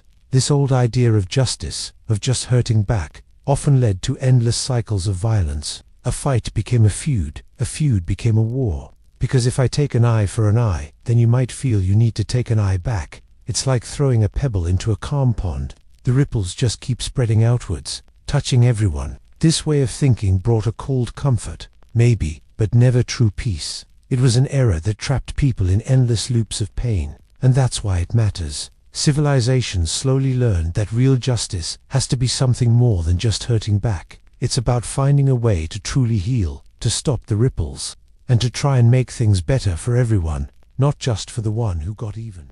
The idea that people never really change. Have you ever looked at someone, maybe a friend or even yourself, and thought, they'll never change? It's a powerful idea, isn't it? This thought, that what's deep inside us, our true nature or our worst habits, is set in stone forever. It whispers to us that the kid who always got into trouble will always be trouble, or the quiet person will always stay hidden in their shell. For a long time, across different cultures, people believed in something similar. Ancient thinkers sometimes talked about human character as if it were a fixed mold, shaped early on and then unchangeable, like a river cutting its path through rock. Once the course is set, it seems impossible to divert. This belief can feel heavy, sometimes comforting, sometimes deeply sad. If someone makes a big mistake, this idea says they're stuck with it, and so are we if we want to become better versions of ourselves. But here's the thing. Think about a tree. When it's a sapling, it bends easily. As it grows, it becomes strong and sturdy. But even then, it keeps growing, adapting to the wind, reaching for the sun. It might lose leaves in winter, then bloom in spring. Or think about a skill you learned, like playing a musical instrument or coding. At first, it's hard, and you make many mistakes. It might feel like you'll never get it right. But with practice, with effort, you slowly, sometimes suddenly, get better. Your brain actually changes, creating new pathways. That's a real, physical change. So, is it really true that people never change? Maybe it's not about becoming an entirely different person, but about growth. It's about learning, healing, and choosing a different path day after day. It suggests that even when things feel set, there's always a quiet possibility, a gentle hope, that we can evolve, that our story isn't finished yet. And that's a thought worth holding on to. A belief that opens up new possibilities for everyone. How fear was used to control people. How often do we feel that cold, not in our stomach, that sudden chill when something scares us? Fear is a powerful feeling, right? It makes us want to run, to hide, to avoid danger. But here's the thing. That very power, that urge to protect ourselves, can be twisted. Think about history. People in power saw how strong fear is. If they made people afraid of something, an enemy, a new idea, or a different group, they could guide actions. They made people follow rules they might not otherwise, or believe things not quite true. Sometimes it started small, with worries, but soon fear became a tool, a way to keep things in order, or to gain more power. Here's an example you might get. Imagine a school rumor. If you don't join this club, you won't get good grades, and everyone will think you're uncool. That's not true. But the fear of being left out can push students to join. Or think about scary health warnings on social media that aren't real, but they make people panic and share them, changing actions. It's like our brain's alarm, meant to keep us safe from a real fire, getting tricked into screaming about a smoke machine. And that's why it matters to understand this. When we feel fear, it's a signal. But we have to learn to ask, is this fear real? Is it protecting me, or is someone else using it to guide me? Being aware of how fear can be used helps us stay true to ourselves, to think clearly even when our hearts are racing. It's about finding that quiet strength inside, the courage to look past the shadows and see the truth for ourselves, instead of letting fear decide our path. The lie that learning ended with school. Do you ever imagine school as a finish line, a place you finish, then stop learning? This idea that learning ends with a diploma is a powerful lie. Many believe their brain can finally rest after school. But here's the truth. Real learning, the kind that makes you grow, never actually stops. Long ago, before schools, people learned from life itself. Apprentices learned crafts for years by doing, watching, asking. They mastered skills, then kept refining them for life. Ancient philosophers like Socrates spent lives in deep thought, always questioning. The world was their classroom. Think of riding a bike. You don't stop after the first wobbly ride. You keep practicing, getting smoother, exploring new paths. Or a chef. They keep trying new ingredients even after culinary school. They experiment, taste, and grow. It's the same for us. Believing learning ends with school closes a part of us. It limits curiosity. The world keeps changing, keeps offering new wonders. To stop learning is to miss out on so much. Our minds are built for discovery, meant to keep exploring. Life itself is the greatest classroom, with lessons waiting every day. Staying open to that is a quiet, beautiful journey that never truly ends. Thinking wealth was proof of goodness. Have you ever looked at someone with a lot of money, a big house, and fancy things, and wondered if they were just better? Like, did they earn all that because they're especially good people, or smarter, or somehow more deserving? This feeling, this thought, is a very old one. For a long time, in different parts of history, people believed that if you were rich, it meant you were truly blessed, maybe even by God or the universe. It was seen as proof that you were virtuous, that you lived a good life, and so, you were rewarded. And here's the problem. If wealth meant goodness, then what did being poor mean? It often meant you were seen as less worthy, perhaps even punished for some unseen flaw. This idea wasn't just about money. It was about judging a person's entire worth based on their bank account. Think about it like this. Imagine you're watching a talent show. Someone sings a perfect song and wins first place. Does that automatically mean they are the kindest, most honest person backstage? No, right. It just means they're good at singing. Wealth works the same way. It tells us about someone's financial situation, maybe their business smarts, or even just plain luck. But it doesn't tell us about their character, their kindness, or how they treat others. This way of thinking, this philosophical error, has led to so much unfairness. It made societies look down on the struggling, believing they somehow deserved their difficulties, and it often let the truly powerful, who sometimes gained wealth unfairly, feel justified in their actions. It makes us forget that true worth isn't measured by what you have in your pockets, but by what you carry in your heart. We learn that judging people by their money hides the real story of who they are and what truly matters in life. The mistake of not valuing nature. Have you ever walked through a quiet forest or stood by the ocean, feeling a deep, calming peace? That feeling tells us we are part of something immense. But for a long time, many people made a big mistake. They forgot to truly value nature. They saw it mostly as a tool, a giant storehouse of resources just for us to take.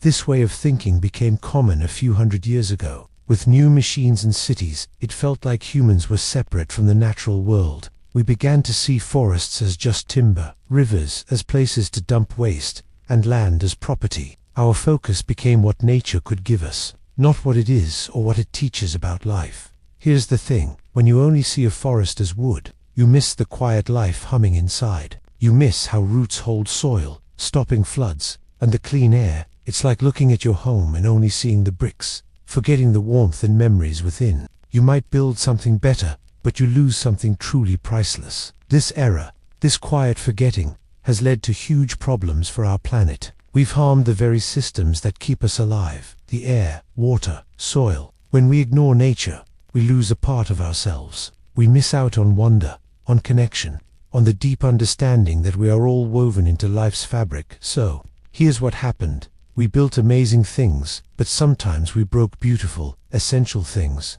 We forgot that nature isn't just out there. It's a vital part of us. To truly understand our place, we need to remember how much the world around us truly matters. Seeing the deep value in every leaf, every drop of water, that's a wisdom we need to reclaim.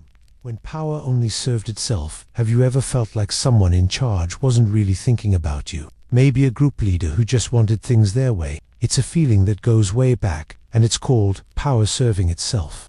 This happens when people with great power forget who they're supposed to be helping. Instead, they use their position for their own gain, maybe more wealth, more control, or just to feel important. Imagine a government, or even a king, whose job is to protect and care for its people. But what if that king made rules only to get richer, or to keep others from challenging him? That's what we mean. Historically, this caused huge problems. Think about ancient empires where emperors built massive palaces and lived in luxury, while ordinary people struggled. Or leaders who started wars not for defense, but to grab more land and boost their own glory. These decisions didn't come from a place of public good. They came from a desire for personal power. Here's the thing, true power, the kind that helps, is like the roots of a strong, healthy tree. It should give nutrients and stability to the whole tree, the branches, the leaves, the fruit, which are like the people it serves. But when power only serves itself, it's like a root that takes all the water and food for itself, leaving the rest of the tree weak and dying. It starves the very thing it's supposed to support. This isn't just about ancient kings, though. Even today, we see smaller versions of it. Maybe a school club leader who only picks their friends for important roles, even if others are more qualified, or a company CEO who makes decisions that help their own wallet, but hurt their employees. When power forgets its purpose and only looks inward, it creates a deep emptiness. It erodes trust, and that's why it matters. It teaches us that true strength isn't about how much you take, but about how much you give and protect. It's a quiet reminder that those who lead should always remember who they serve and why. The error of ignoring other cultures. Have you ever felt a quiet wonder about how many different kinds of stories fill our world, beyond the ones you hear every day? This feeling of curiosity is the opposite of a profound mistake humanity has often made, the error of ignoring other cultures. It's when we, as individuals or whole societies, decide that our ways, our beliefs, our understanding of life, are the only ones that truly count. For ages, this error has deeply shaped our civilization, and almost always for the worse. Powerful groups, whether ancient empires or more modern nations, often believed their wisdom was superior. They didn't truly listen or seek to understand the people they met, especially those with different languages or traditions. Think of how much knowledge was lost, how many brilliant insights into medicine, art, or justice from faraway lands were simply brushed aside. They were seen as other, and therefore less valuable. Here's the thing, it's a bit like trying to solve a vast, beautiful puzzle, but you only ever look at the pieces from your own small box. You might finish a tiny corner, but you'll never glimpse the whole magnificent picture, never connect all the vibrant colors and unique shapes that complete it. And that's why this error matters so deeply, in a quiet, important way. When we close our minds and hearts to other cultures, we don't just miss out on incredible inventions or new forms of art. We miss out on understanding the vast, incredible spectrum of what it means to be human. We miss chances to learn deeper empathy, to see struggles and joys that are both unique and profoundly similar to our own. It keeps our own hearts and minds small when they could be expansive, brimming with understanding. It means choosing to live in a less colorful, less wise, and ultimately, a less hopeful world. When a universe of shared wisdom and warmth is waiting for us, just beyond that door we hesitate to open, believing that logic solved everything. Have you ever wondered if there are some things, deep down, that pure logic just can't touch? For a long time, some really smart people believed that if we just thought clearly enough, used perfect reason, we could solve every problem in the world. They felt logic was like a powerful, shining key that would unlock all truths.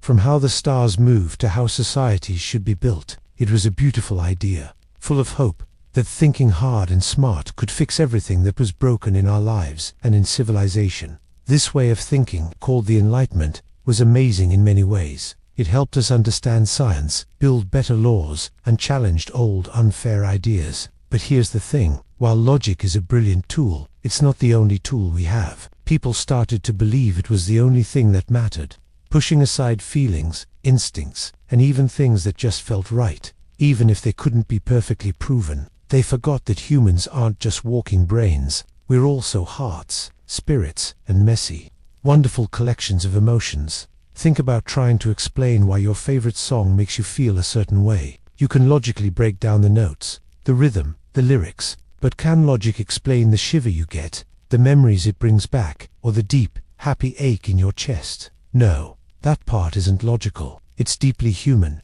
Or imagine a friend is sad, and you just list all the logical reasons why they shouldn't be. That doesn't help. It misses the actual feeling. So, here's what happened. By over-relying on logic, we sometimes lost touch with the deeper, more complex parts of ourselves and others. We began to ignore the whispers of intuition, the power of compassion, and the mysteries of beauty that don't fit into a tidy logical box. Logic lights a path, but it doesn't show us all the stars, or the quiet magic in the shadows. We need reason, absolutely, but we also need the wisdom that comes from our feelings, our hearts, and all the things that make us more than just calculating machines. It's about seeing the whole picture, not just the logical lines. The idea that humans were just machines. Have you ever stopped to wonder what makes you, you? Is it just your brain sending signals, your heart pumping blood, your muscles moving, or is there something more? For a long time, some very smart people started to think that maybe we weren't so different from the fancy new machines being invented. This was back when clocks, with intricate gears, and early automatons like mechanical dolls that could write or play music amazed everyone. People looked at these clever devices and thought, hey, our bodies move with levers and pulleys too. Our brains process information like a complex machine. Here's the thing.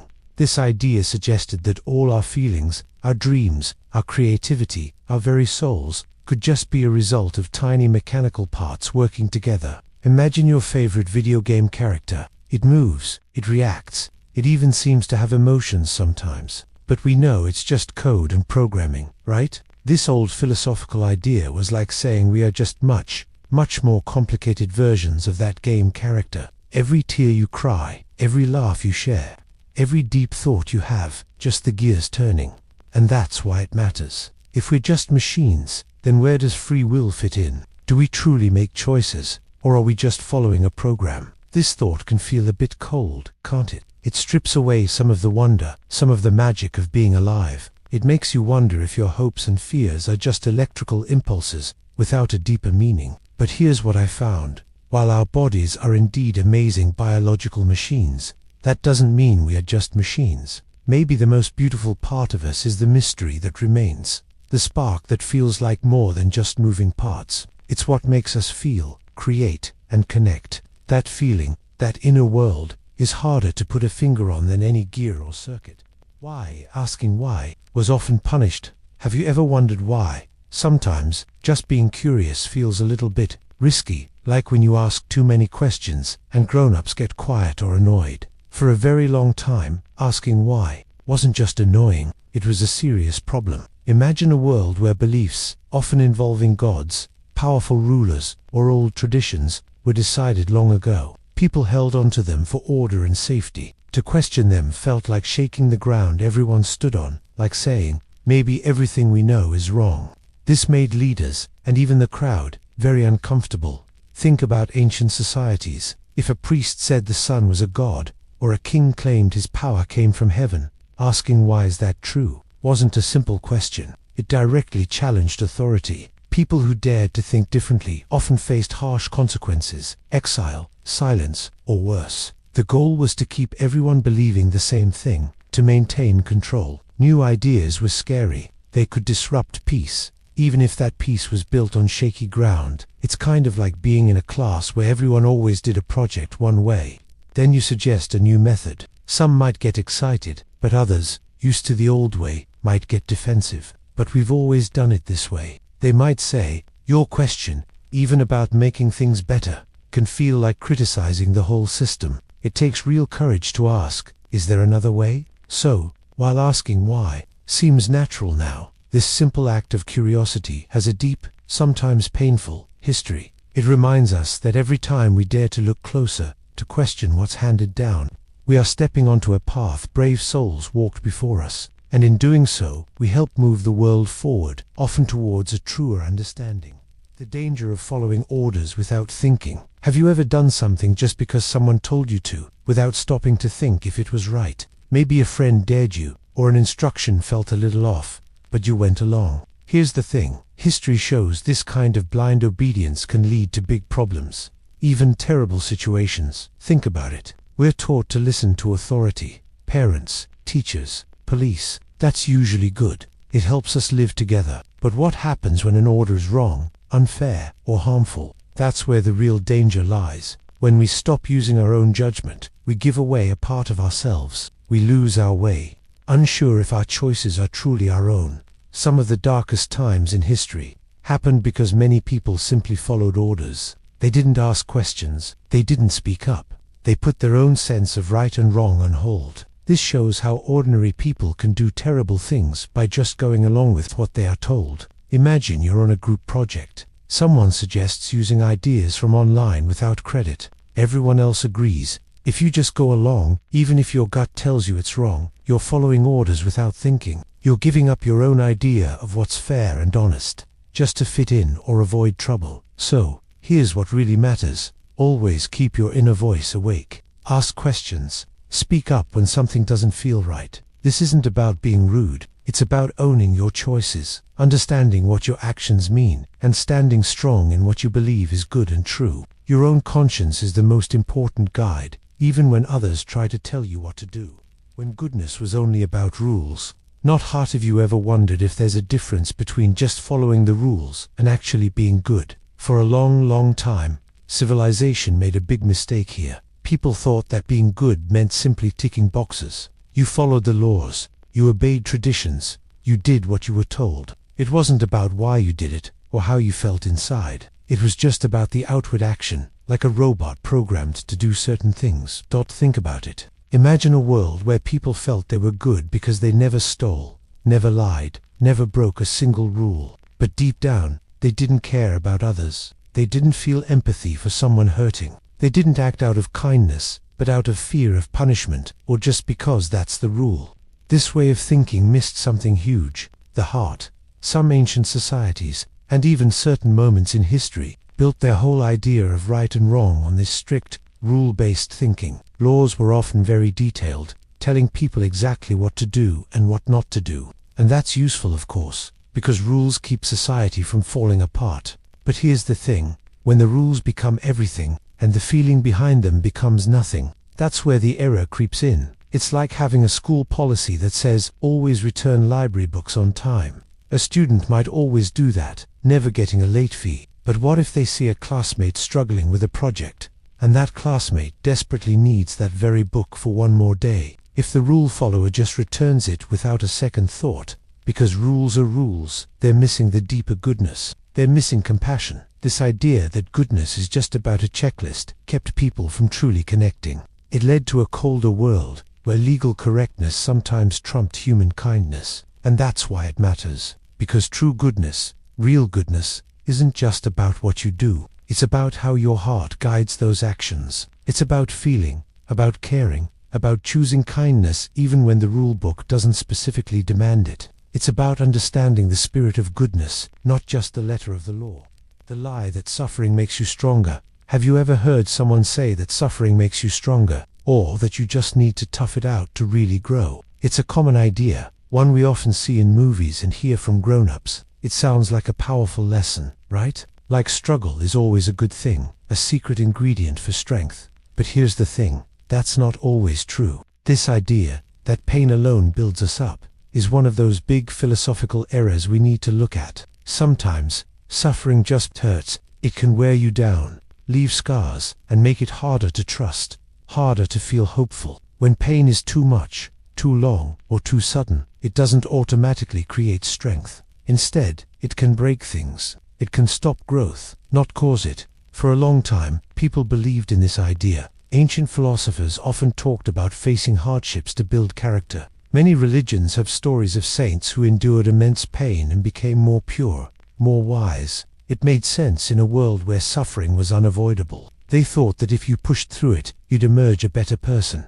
Think about a plant. A plant needs sunlight, water, and good soil to grow strong. If you put it in a dark closet, or give it too much water, or let it get battered by constant storms. It doesn't get stronger from the hardship. It wilts, it struggles, it might even die. It might survive, but it will be damaged. True growth for a plant comes from supportive conditions, not just from surviving constant attacks. Our emotional and mental selves are similar. We grow strongest when we have support, care, and a chance to heal, not when we're constantly under stress. So, the real strength isn't just about how much pain you can take. It's about how you heal, how you learn to be kind to yourself, and how you find connections with others who can offer comfort and help. It's about building a life where you have the resources to recover, not just proving you can survive endless challenges. Sometimes, the bravest thing you can do is admit you're not okay and reach out for gentle support, letting yourself truly heal. Thinking that everything was a competition, have you ever felt a quiet pressure, deep down, like you constantly need to be better than everyone else? In school, with friends, or just in your own mind? For a long time, many people in history, and even some big thinkers, believed this was just how life worked. They thought the world was always a battle, where only the strongest would survive. This idea suggested that for one person to win, another had to lose. You had to fight for your peace. This way of thinking, that everything is a competition, has shaped how we build societies, how we learn, and how we see ourselves. Think about it like this. Imagine a team building a giant, intricate sandcastle on the beach. If every single person on the team only cared about making their own turrets taller or their own walls stronger, trying to outshine the others, what would happen? The castle would probably fall apart. It would look messy and weak. The joy of building something together would be lost. But here's the thing. What if the real strength, the true progress, comes not from pushing others down, but from lifting each other up? What if the world isn't a zero-sum game, where someone's gain always means someone else's loss? This old idea of constant competition often blinds us to the power of working together, sharing knowledge, and finding common ground. It makes us build walls instead of bridges. When we let go of that intense need to always win, we open ourselves to a different kind of strength. It's a quieter power, found in empathy, cooperation, and creating beauty not just for ourselves, but for everyone. Maybe the biggest, most lasting achievements aren't about being first, but about building something magnificent, together, that benefits us all. It's a peaceful thought, isn't it? To imagine a world where shared efforts build a better future, instead of just competing for a small piece of the present. The mistake of trusting only what you see. Have you ever looked at something and been absolutely sure of what it was, only to find out later you were wrong? It happens, right? Our eyes are amazing, but sometimes they can play tricks on us. For centuries, people made a big mistake by trusting only what their eyes told them, especially about the world around them. Back in ancient times, it really looked like the sun moved across the sky every day, circling our Earth. Anyone could see it. So, a wise man named Ptolemy, many years ago, built a whole system of how the universe worked based on this idea. It was called the geocentric model, meaning Earth was the center. And for over 1,000 years, almost everyone believed him. Why? Because that's what it looked like. But here's the thing. Just because something seems obvious doesn't make it true. Later, thinkers like Copernicus and Galileo dared to look beyond what they saw. They used math and new ways of observing to show that actually, the Earth revolves around the sun. It changed everything. Their ideas were so hard for people to accept because it went against what everyone could see with their own eyes every single day. Don't think about a simple magic trick. A magician makes a coin disappear. You saw it vanish. Your eyes told you it was gone. But you know it's just a trick, right? The coin is still there, just hidden from your view. Our minds can be fooled by appearances, just like our eyes. So, here's what I found. It's not enough to just see. We have to question, to think, to look deeper. We need to remember that what's truly real might be hidden, waiting for us to uncover it. It takes courage to trust something beyond what's right in front of us. And that's how we grow, by learning to see with more than just our eyes.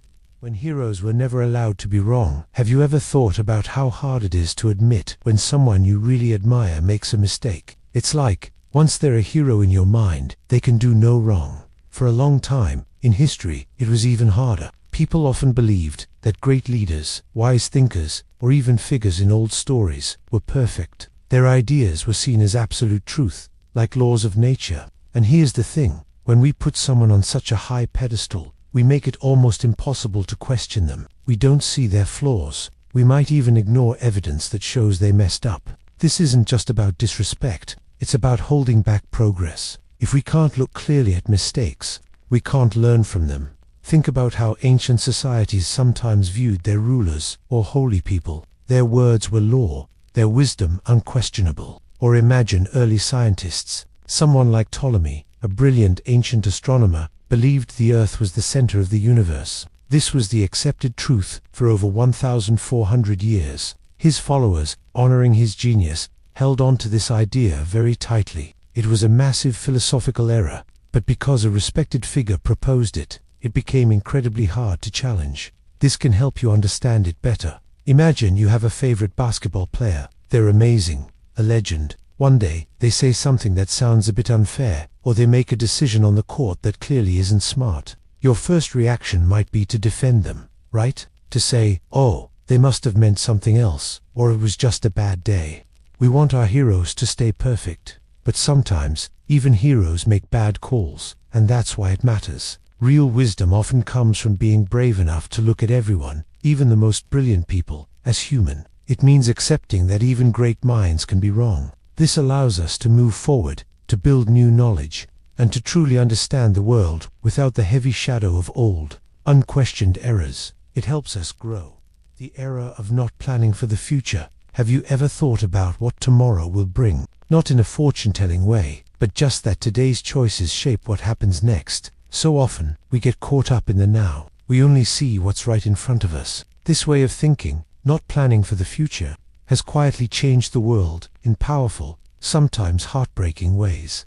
Imagine an ancient civilization on fertile land. People live happily, growing crops, but maybe they don't think about what happens if the rains stop, or if they cut down all the trees for building. They focus only on the present harvest. Then, one season, the rain doesn't come. The soil turns to dust. Without a plan for drought or managing water, their vibrant society starts to crack, their homes empty. This isn't just a story. Historians believe some great societies, like parts of the Maya civilization, faced struggles like this. They didn't always foresee environmental changes or manage resources long term. Their focus on the immediate made them vulnerable to the future's harsh truths. Here's an example. Think about your school projects. If you wait until the last minute, only focusing on what feels good right now, playing games or hanging out, you're not planning for that future deadline. When that day arrives, you feel stressed, rushed, and the work might not be your best. That feeling of regret,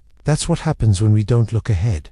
This era isn't about being perfect. It's about taking a moment to consider the path ahead, to think about the ripples our actions make. When we ignore what might come, we can bring unnecessary struggle into our lives, and even to others. But when we pause, even for a moment, and try to imagine tomorrow, we start to build a stronger, kinder world for ourselves and for those who will follow. It's a quiet understanding that the future isn't just something that happens, it's something we help create, one thoughtful step at a time. Believing that fate was always cruel, have you ever felt like the world was just against you, like things were designed to go wrong? It's a heavy, crushing feeling, isn't it? For a long time, people believed that fate, the powerful, unseen force that supposedly controls everything, was always cruel. They thought fate loved to cause suffering, making human lives difficult, and that there was nothing anyone could do about it. Imagine living thousands of years ago. A family's crops might fail. A sudden, terrible sickness could take someone beloved. A storm might wipe out an entire village. Without science, it felt like an uncaring power was punishing them. Ancient stories told of gods who toyed with destiny, pushing people into pain. This belief made people feel utterly helpless. They sometimes gave up, thinking it was all meant to be, and often meant to be meant hardship. Think about trying hard at a new skill. Maybe you practice, but you keep making frustrating mistakes. It's easy to get discouraged and think, I'm just not meant to be good at this, or my luck is always bad. But here's the thing, those mistakes aren't always fate being mean. Often, they're just part of the journey. They show you where to try a different way, or push harder next time. They are lessons, not punishments. This old way of thinking, that life's path is only pain, kept many from trying to change things. It stopped them from seeking solutions or finding inner strength. Life isn't just cruel blows from destiny. Yes, hard times happen, and they can feel unfair, but they are not always punishments. Sometimes, they're just challenges. They can be chances to grow, to learn, to find courage you didn't know you had. We choose how we react, even when things seem dark. And that's why it matters. Believing fate is only cruel can blind us to all the good we can still build, and the strength we hold. The idea that knowledge belonged to a few. Have you ever stopped to think about who decides what we get to learn? For a long time, in human history, the idea was that knowledge wasn't for everyone. It was like a secret treasure, meant only for certain people. Imagine living where only priests could read, or only rulers had maps. This wasn't a small problem. It was a deep error that shaped entire civilizations. Back in ancient times, information was often handwritten. Making copies was hard work. So, learning was often limited to a few powerful groups, scribes, religious leaders, or wealthy families. They kept records, understood complex ideas about the stars, or knew how to heal the sick. Most people simply didn't get a chance to learn these things. Their minds, full of potential, were often left in the dark. Here's the thing. Keeping knowledge locked up wasn't just unfair. It slowed everything down. Think of a chef who keeps their best recipe a complete secret. Only they can make the dish.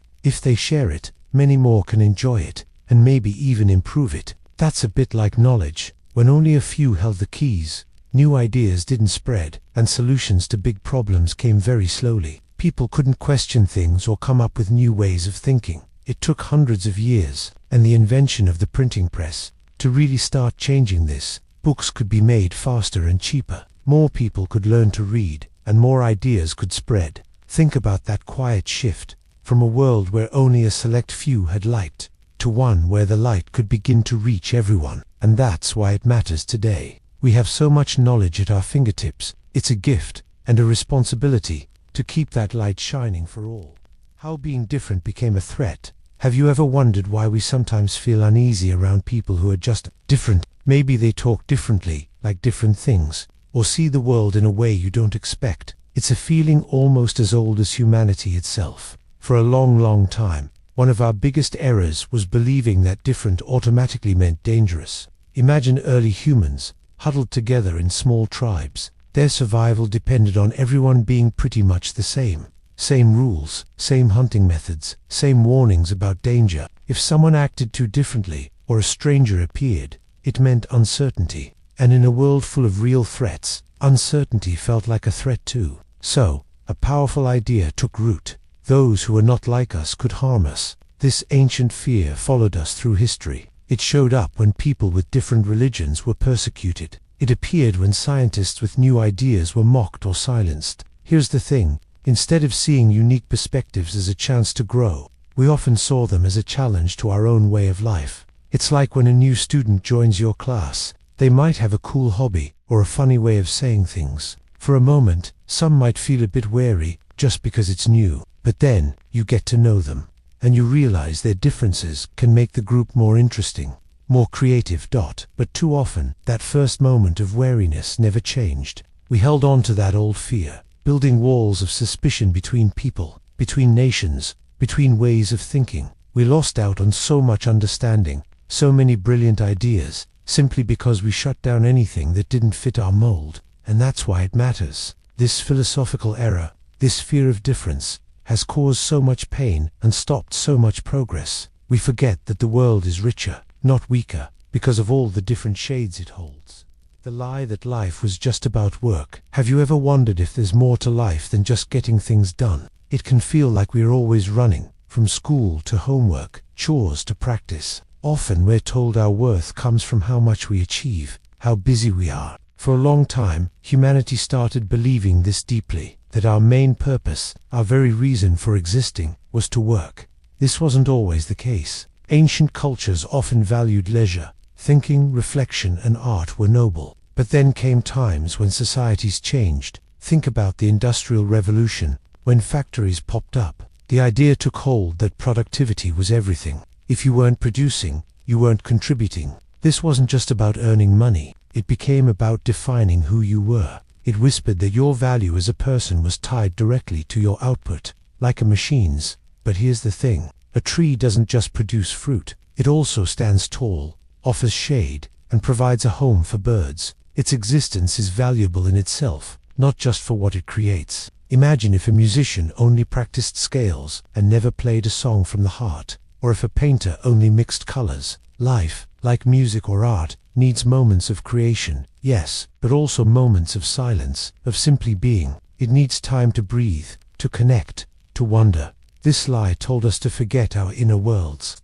our dreams, our joy outside of achievement. It dimmed the light on how important friendship, laughter, and quiet moments are. Realizing this error reminds us that our true worth isn't something we earn with endless tasks. It's something we possess just by being alive. So, it's okay to slow down, to rest, to simply exist, and appreciate the world around you. Your value isn't measured by a to-do list. It's in the unique person you are.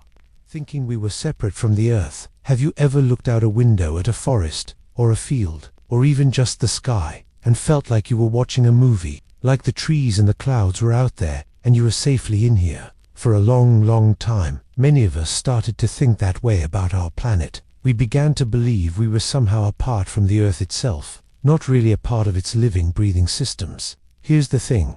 This idea that humans were special and separate came with big consequences. If the earth was just a resource, something to be used, then its health didn't feel like our direct responsibility. Ancient cultures often saw themselves as the land, their stories woven into the rivers and mountains. But over centuries, especially as humans built bigger cities and new technologies, a different story took hold. We saw ourselves as masters, standing above nature, not within it. Think about your own body. You don't see your lungs as separate from you, do you? Or your heart. They are part of you, keeping you alive. But what if you started treating your lungs like they were just a machine, something to use and ignore until it broke? That's kind of what we did with the earth. We forgot that the air we breathe, the water we drink, the food we eat, it all comes from this planet, and it is all connected to us.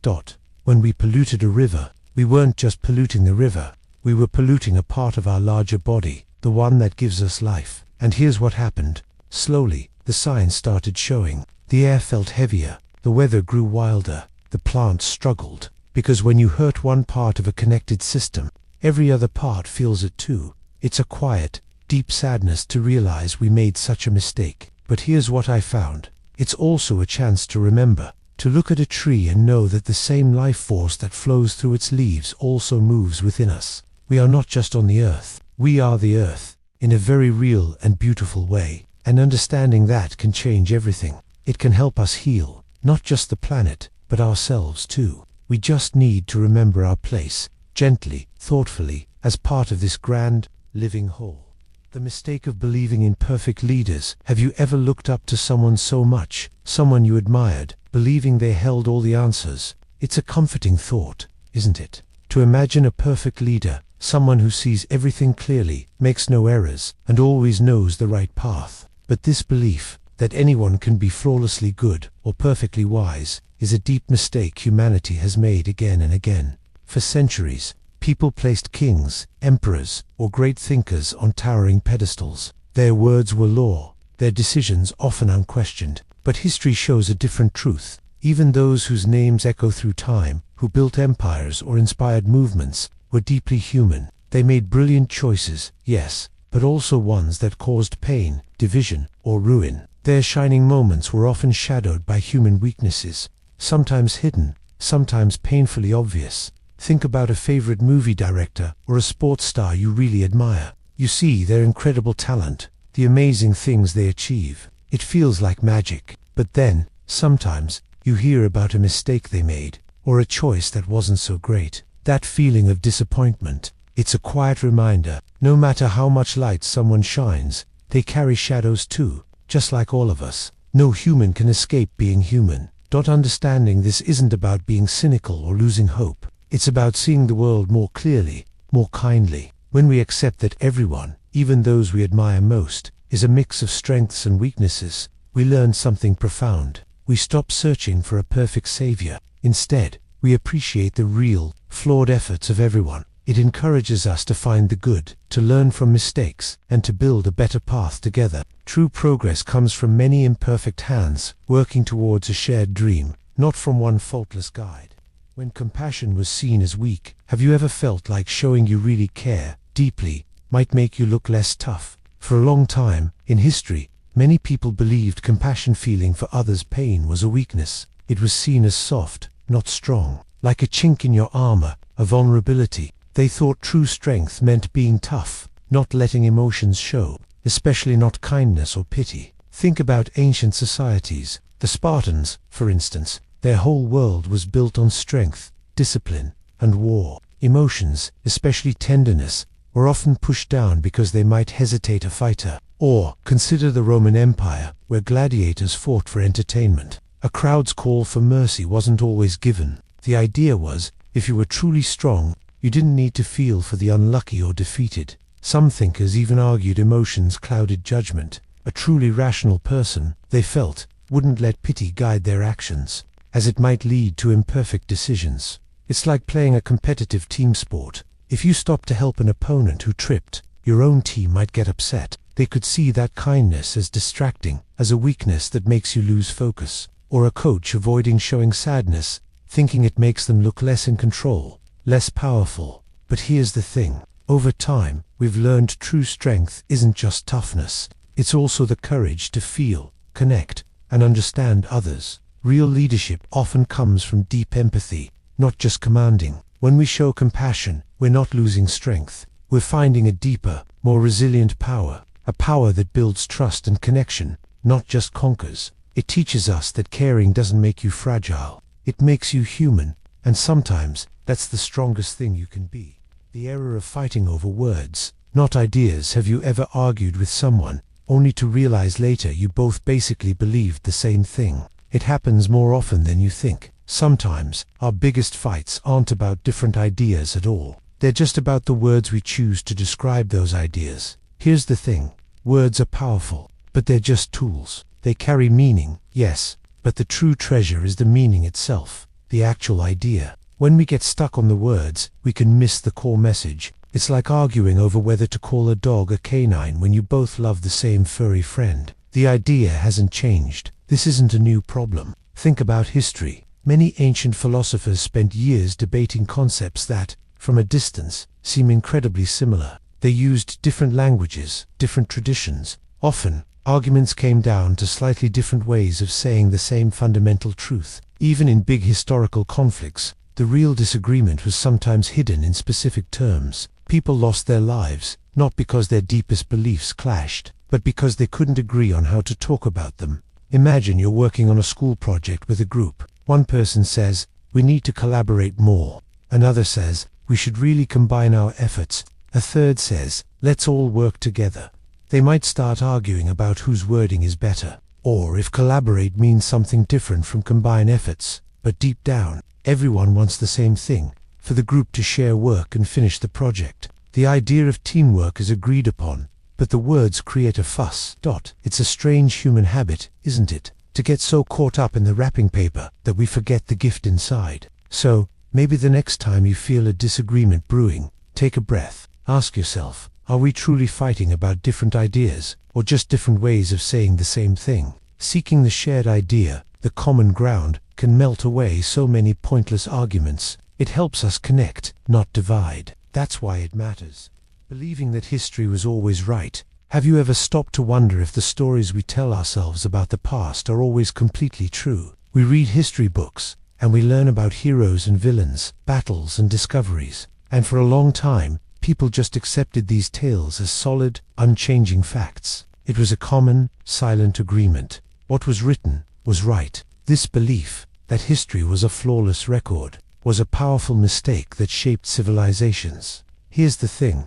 History isn't just a list of events. It's a story told by people, and people, even smart ones, have feelings, beliefs, and blind spots. They decide what to write down, what to remember, and what to leave out. Think about a family story passed down through generations. Maybe your grandma tells it one way, full of warmth, but your grandpa remembers it with a bit more seriousness. Both are honest, but their perspectives change the story. For centuries, this was how history worked on a grand scale. The victors, the powerful, the people in charge, were usually the ones writing the narratives. They often made themselves look good, and their opponents look bad. Important voices were silenced, forgotten, or simply never recorded. This meant that whole groups of people, their experiences and struggles, were erased from the official story. Societies then made huge decisions based on these incomplete or biased accounts, thinking they had the full picture. Imagine your favorite band. If only one member wrote down the band's entire journey, would that be the full story? What about the other members? What about the audience? Or think about a science experiment. Scientists share their results, but then other scientists try to repeat it, test it, and sometimes even challenge it. That's how we get closer to a fuller truth. History needs that same kind of careful, questioning eye. So, this isn't about saying history is fake. It's about seeing it as a puzzle with many missing pieces. We learn to look at the past with curiosity, asking whose story is this, and who isn't being heard. It's a quiet, important shift in thinking. Understanding that history isn't always right helps us be more thoughtful today, more open to different voices, and less likely to repeat the hidden errors of the past. The idea that freedom meant no responsibilities. Have you ever really thought about what it means to be free? Sometimes we hear that word, freedom, and our minds jump straight to doing whatever we want, whenever we want. No rules, no limits, just pure, unbridled choice. But here's the thing, that idea, that freedom means no responsibilities, has led to some pretty big mistakes throughout history. It's a tricky thought, one that sounds good at first, but it often brings more sadness than true liberation. Imagine a world where everyone believed this. If freedom meant no duties, then people would take what they wanted, ignore others' feelings, and break promises without a second thought. For a long time, some leaders and even regular people have misused the idea of freedom. They'd claim they were free to exploit others, or free to ignore the well-being of their communities, all in the name of personal choice. They forgot that true freedom isn't about escaping consequences. It's about making choices knowing there are consequences and accepting them. They didn't see that a society built on pure individual, anything goes quickly falls apart, hurting everyone, especially the most vulnerable. Think about driving a car. You have the freedom to drive almost anywhere. That feels amazing, right? But that freedom comes with huge responsibilities. You have to follow traffic laws, use your blinker, stay sober, and pay attention. If you think your freedom means you can ignore stop signs or speed through a school zone, you're not just being free, you're being dangerous. You're putting yourself and others at risk. Your choice to ignore the rules doesn't make you freer. It makes you a hazard, and it can lead to losing your driving privilege entirely. The rules are there to keep everyone safe, to allow everyone the freedom to travel safely. So, what does this tell us? It tells us that real freedom isn't the absence of responsibility. Instead, it's about having the power to choose, but also understanding the weight of those choices. It's about owning your actions and contributing to a world where everyone can thrive. True freedom blooms not when we throw off all duties, but when we embrace the duties that protect and uplift our shared human experience. It's a quiet strength, a careful understanding that connects us, rather than tearing us apart. Why? It was hard to change your mind. Have you ever felt a tug inside you, a stubborn feeling, when someone told you something that went against what you deeply believed? It's not just about being right, it's about how our minds are wired. Here's the thing, our brains love consistency. They build pathways for ideas we accept, and once those paths are well worn, like a favorite trail in the woods, it takes a real effort to step off them and explore new ground. For hundreds of years, people truly believed the Earth was the center of the universe. The sun, moon, and stars all revolved around us. It felt right. It looked right. Think about it. You stand still, and the sun moves across the sky. So, when thinkers like Copernicus and Galileo suggested the Earth actually moved around the sun, many people resisted. It wasn't just a new fact. It challenged their entire way of seeing the world, their place in it. It was scary to question something so fundamental. It's a bit like when you've always done something one way. Maybe you always put your socks on before your shoes, and then someone suggests doing it the other way around. Even if there's no big reason for your habit, changing it feels off. Or maybe you've heard a story about someone, and you believe it. Later, new information comes out that changes the story completely. It's hard to let go of that first impression, right? We often look for reasons to keep believing what we already do, ignoring things that don't fit. This can help you understand why old errors stuck around for so long. Sometimes the hardest thing isn't learning something new, but unlearning something old. It takes a quiet courage, a gentle openness, to let go of an idea that might feel like a part of you, But here's what happens when you do. You make space for a bigger, clearer picture of the world, and that can be a truly wonderful feeling. The danger of too much certainty. Have you ever been so sure about something, so absolutely, completely certain, that you just couldn't imagine being wrong? That feeling can be powerful. It might feel like you hold the truth in your hands, firm and unmoving. But what if that very certainty is actually a kind of cage? What if being too sure locks us away from learning, from seeing the world in a new, more wonderful way? For hundreds of years, brilliant thinkers were absolutely convinced the Earth sat still, right at the center of the universe. The sun, the moon, the stars, they all revolved around us. It was so obvious. Everyone saw it happen every day. Anyone who dared to suggest otherwise, like brave Galileo, was met with doubt, even anger. Their firm belief, their deep certainty, made it incredibly hard for them to accept new evidence, new ideas, even when those ideas were correct. They closed their minds to a bigger, more beautiful truth, simply because they were too sure they already knew it all. Think about something simple, like a puzzle. If you're positive a piece fits in one spot, even if it's clearly not quite right, you might force it, or just throw it aside. You won't look for the real spot, the perfect fit, because your mind is already made up. In life, it's the same. If we are completely sure we understand someone, or a situation, we stop truly listening. We stop asking questions. We stop trying to see things from a different point of view. And that can make us miss out on understanding, on connection, on real wisdom. It can even cause arguments or misunderstandings. Here's the thing.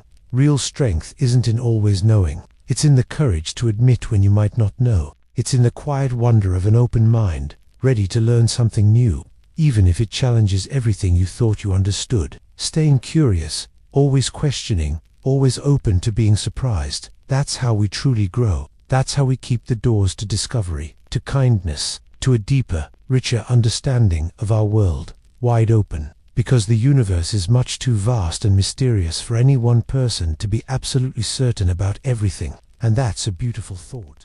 When technology was seen as a magic fix, have you ever thought that a brand new gadget or a cool app could instantly make your life perfect, like truly solve all your worries? For a long time, people sometimes felt this way about new technology. They believed that a clever invention, a new machine, or a scientific breakthrough would magically erase all the hard parts of being human. They imagined it would end hunger, stop wars, and make everyone happy forever. This idea popped up a lot during big changes in history. Think about when the printing press was invented. Suddenly, books could be made, fast and cheap. People thought, now everyone will be smart. There will be no more misunderstanding, no more ignorance. Or when steam engines came along, powering factories and trains, the hope was that these powerful new tools would bring endless abundance and peace. The error wasn't in the tech itself. It was in thinking that tech alone would fix everything. Here's the thing. Technology is amazing. It helps us do incredible stuff, but it's just a tool. It's like thinking a super fancy new backpack will automatically make you an A+ student. The backpack can carry your books, sure, and maybe even has a charger, but it won't do your homework for you.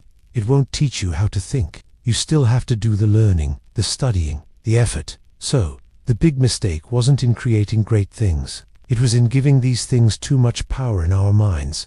We hoped they would solve the deepest human problems, the ones that really come from our choices, our feelings, and how we treat each other. Real change, lasting solutions, often need more than just a new piece of equipment. They need us to think differently, to act with more kindness, and to understand ourselves better. Technology can show us the way, but we are the ones who have to walk it. The lie that happiness was all that mattered. Have you ever felt like you had to be happy? Like if you weren't smiling, something was wrong with you or your life? Here's the thing. We often hear that happiness is the ultimate goal, that it's all that matters. But this idea, this relentless chase for only good feelings, can actually be a heavy burden. It's a powerful lie, telling us to avoid anything uncomfortable, anything that might challenge us or make us sad. And that's a problem, because life isn't always easy or joyful. For a long time, people understood that life was about more than just smiles. Ancient thinkers knew that true peace and a meaningful life came from things like courage, wisdom, and even facing hardship. They didn't just run from difficult emotions, but over time, especially in more recent history, we started to believe that every moment should be filled with cheer, We see images everywhere of perfectly happy people, and it makes us think we're failing if our own lives aren't like that.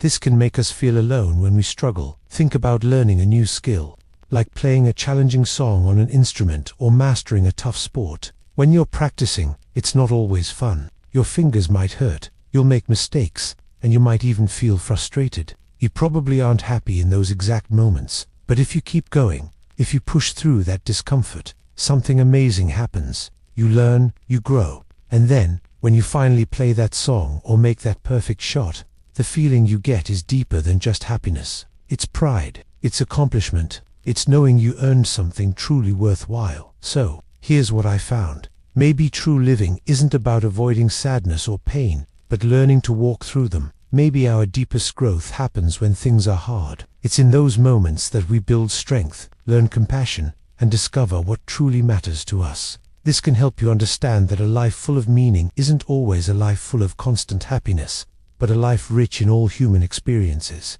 even the difficult ones, and that's what makes us truly human. Thinking that only big actions counted. Have you ever felt like what you do doesn't matter unless it's something huge? Like only big, dramatic moments or grand gestures truly change things? For a long time, many people, even smart thinkers, made a mistake. They believed that only massive events, wars, revolutions, inventions, changing everything overnight, were truly important. They thought big leaders, big speeches, or big discoveries were the only things that shaped the world. This idea made it easy to miss something huge, the quiet power of countless small actions, the tiny shifts that build up. It's like only noticing the giant waves crashing, but missing the constant, gentle tide that pulls and pushes daily. Thinkers in the past often wrote about kings and battles, grand ideas debated by famous philosophers. They recorded the big, obvious turning points, but they rarely talked about the thousands of farmers tilling fields, artisans perfecting their craft, parents teaching kindness, or quiet scientists making tiny observations. These small efforts, multiplied across generations, are actually civilization's bedrock. They're the steady hum beneath all the noise, and they matter so much. Here's the thing. Think about a huge forest. Did it just pop up one day? No. It started with one seed, then another, then countless tiny saplings slowly growing. Each raindrop, each ray of sun, each insect doing its job, contributes. You don't see one drop of water make a forest, but all of them together do. In your own life, studying for 5 minutes daily might not feel like a big deal, but those small moments, consistently done, build up to knowledge a single last-minute cram session can't match. So, here's what I found. Realizing this can help you feel less overwhelmed. It means your small acts of kindness, your daily effort to learn, your choice to be patient, they aren't wasted. They are essential building blocks. They add up, and that's why it matters. Every little bit of good, every tiny step forward, helps shape the world. Even if you can't see the whole forest yet. The mistake of ignoring our past. What if the greatest lessons we need are already written, not in a future yet to come, but in a past we often forget, or choose to look away from? Here's the thing. Ignoring our history isn't just about forgetting old dates or names. It's like walking blindfolded through a maze others have already navigated. We miss the clear warnings, hidden paths, and wisdom earned through struggles. Think about it. Generations before us faced big questions, made tough decisions, and sometimes stumbled badly. When we don't look back at their journey, we lose something vital. We lose the chance to learn from their triumphs and, more importantly, from their mistakes. Ancient thinkers from every corner of the world urged us to remember. They knew that understanding where we came from is the only way to truly know where we are going. Without that knowledge, our present feels disconnected, and our future might just be a repeat of old problems. It's a bit like someone trying to build a really tall tower without ever studying how other towers fell. They might think their way is new and unique, but they're likely to hit the same structural weak points everyone else did. Or, imagine you keep having the same argument with different friends, always ending up frustrated. If you never pause to think about what your part in those arguments might be, you'll just keep reliving that same conflict, over and over. That's the quiet danger of ignoring our past. Whether it's our own personal story or the grand story of all humanity, we keep bumping into the same walls, expecting a different outcome. But here's what happens when we do remember. The past isn't just a dusty old book. It's a living guide, a a quiet whisper that tells us what to hold on to and what to let go of. When we listen, truly listen, we honor the struggles of those who came before us. And that's how we build a future that's genuinely new, genuinely wise, not just a replayed echo of yesterday.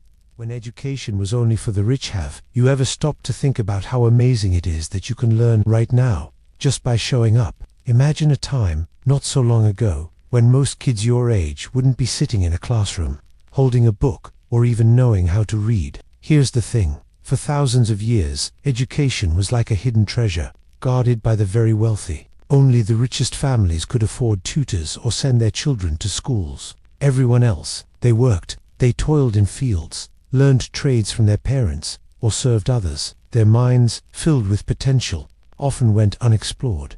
This wasn't just unfair, it created a deep, sad era for civilization. If knowledge is power, then keeping most people from learning meant only a few held that power. They decided what was true, what was right, and what everyone else should believe. This kept old, sometimes harmful, ideas stuck for generations. New thoughts, new discoveries, new ways of looking at the world struggled to break through because most voices were silenced by a lack of education. Think of it like this. Imagine a team trying to solve a really hard puzzle, but only 2 or 3 players are allowed to see all the pieces. The rest of the team is just guessing in the dark. How many brilliant ideas were lost? How many cures for diseases went undiscovered because the minds capable of finding them never learned to read, never had a chance to wander beyond their daily tasks? And that's why it matters today. When only a few can learn, the world suffers. It loses out on countless inventions, stories, and insights. It's a quiet tragedy, a silent error,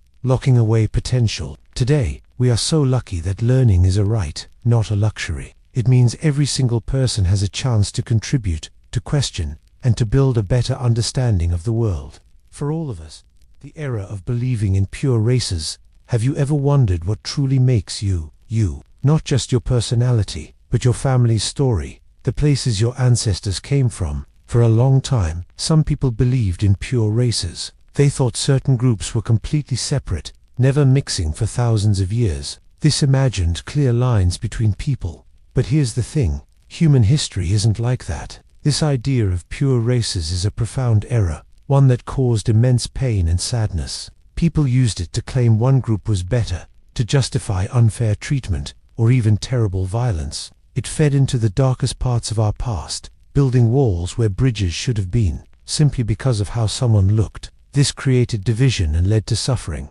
Think about a big, beautiful river. It doesn't begin from just one pure stream. Instead, countless smaller streams join it, each adding unique water and character. The river becomes richer, more powerful from all these different sources flowing together. Our human family is like that. Our ancestors moved across lands, met different people, fell in love, and built lives together. Every one of us is a beautiful blend, a living testament to thousands of years of human connection. We carry bits of everyone, from everywhere, inside us. So, when we let go of the idea of pure races, we see something wonderful. We understand our differences are not barriers, but rather the colors that make up humanity's diverse tapestry. It teaches us that we are all part of one big, shared story, constantly weaving new threads. It reminds us that our true strength comes from embracing our shared humanity and the rich mix that makes each of us unique and precious. We are not separate. We are beautifully connected.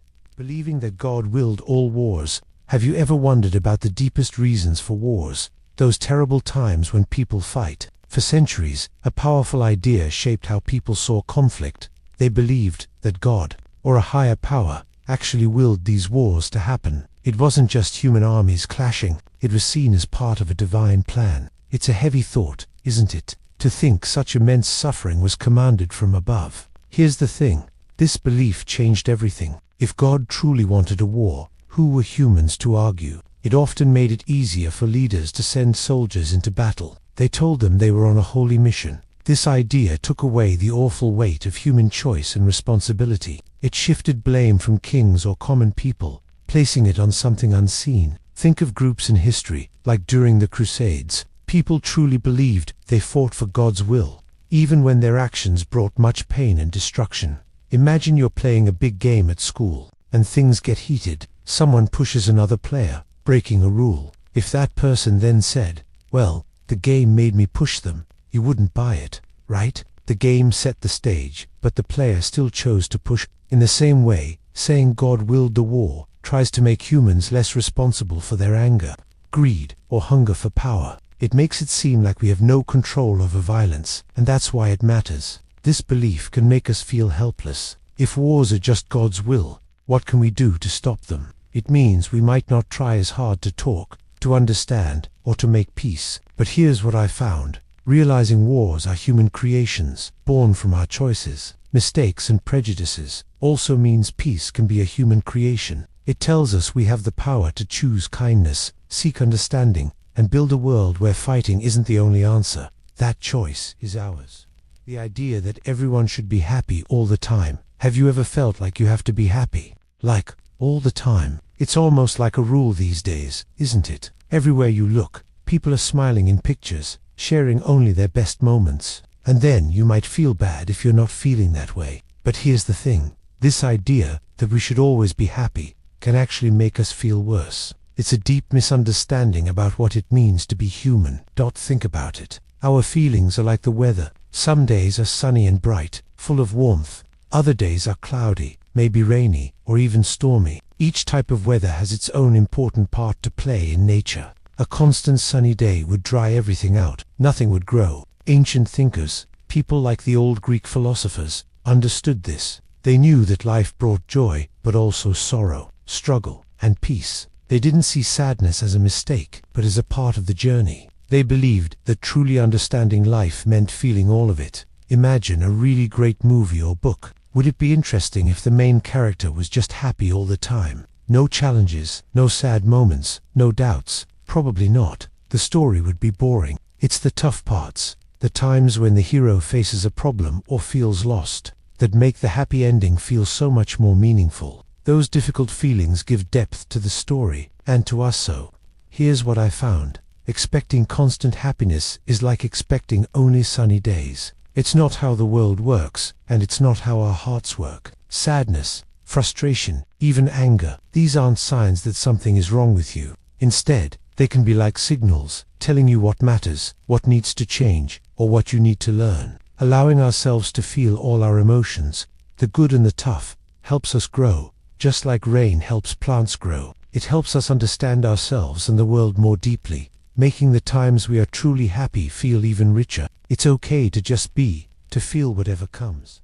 How forgetting empathy led to cruelty. Have you ever wondered why some people can be so incredibly mean to others? It's a heavy question, and it has shaped history in painful ways. Here's the thing. Often, cruelty isn't born from some big evil plan. Instead, it comes from something simpler, something we sometimes just forget. Empathy. Empathy is like a superpower. It's the ability to step into someone else's shoes, to truly feel what they are feeling, even if you haven't been in their exact situation yourself. When a friend is sad, you feel a pang. When they're happy, you feel a little lift too. But what happens when we switch that power off, even for a moment? Throughout history, we see what happens when groups of people stopped seeing others as fully human, or decided they weren't worth understanding. Terrible things often followed. It wasn't always a conscious decision to be cruel. Instead, it was a slow forgetting, a gradual loss of connection. People stopped seeing another's pain as real, stopped hearing their cries as valid.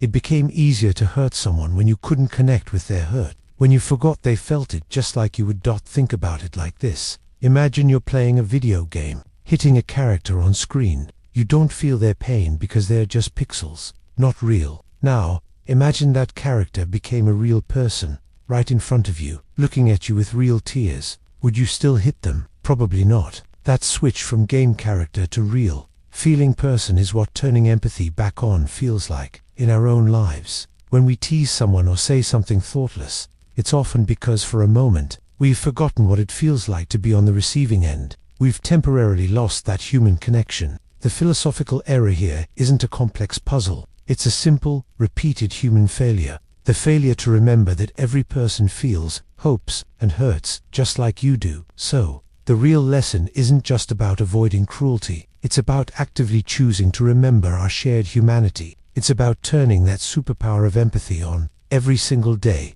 in every interaction, Because when we do, we build a world where understanding and kindness can truly begin to grow. It's a choice we make, moment by moment. The lie that problems just disappear. Have you ever wished a tough situation would just vanish? Like if you closed your eyes tight, the difficult thing would be gone. It's a comforting thought, isn't it? This quiet hope that if we don't look at a problem, don't talk about it, just wait, it will somehow fade away. But here's the thing. Problems rarely disappear on their own. For a long time, people have tried this. Ancient kings sometimes ignored hungry people, hoping the unhappiness would just quiet down. Leaders have avoided tough decisions, thinking messy situations would resolve themselves. But what usually happened, the ignored whispers became shouts. Small cracks became huge divides. History shows turning away from a problem doesn't erase it. It often makes it grow, getting worse until it's too big to ignore. Think about something simple in your own life. Maybe you have a small cut, just a tiny scrape. You might think, oh, it's just a scratch, it'll heal. And maybe it will. But what if you ignore it completely? What if you don't clean it, or dirt gets into it? That tiny scratch, not taken care of, can get infected. It swells and hurts more. It takes longer to heal than if you had cleaned it right away. The small issue became a bigger, more painful one.